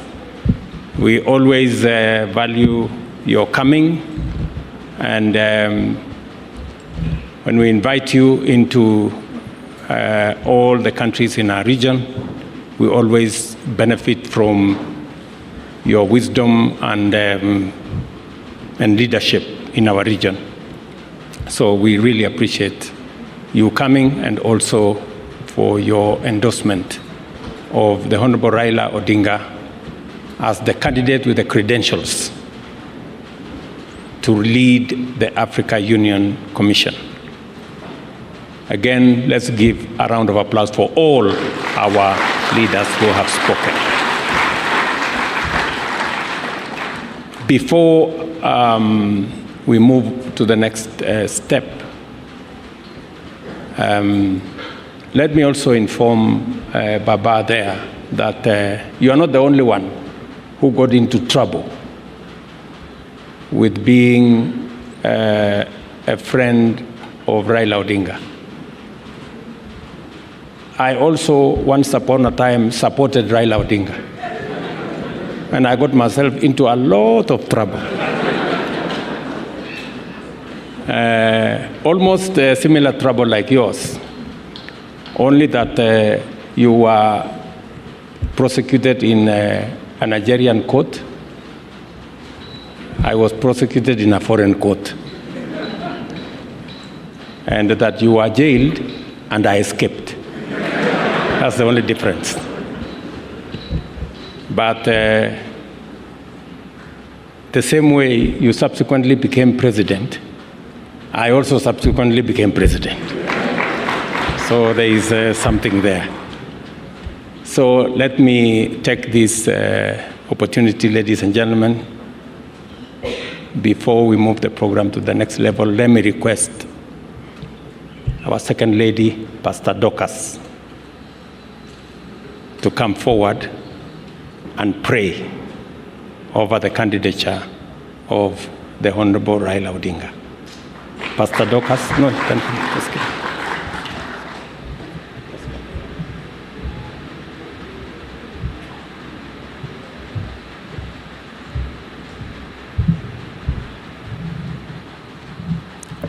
Our dear President, Your Excellency, Dr. William Samoei Ruto, and all protocols observed, I am a believer of Pan-African spirit. And therefore, as I stand here, I believe that all of us who are in Kenya, East Africa, and the entire Africa will pray with the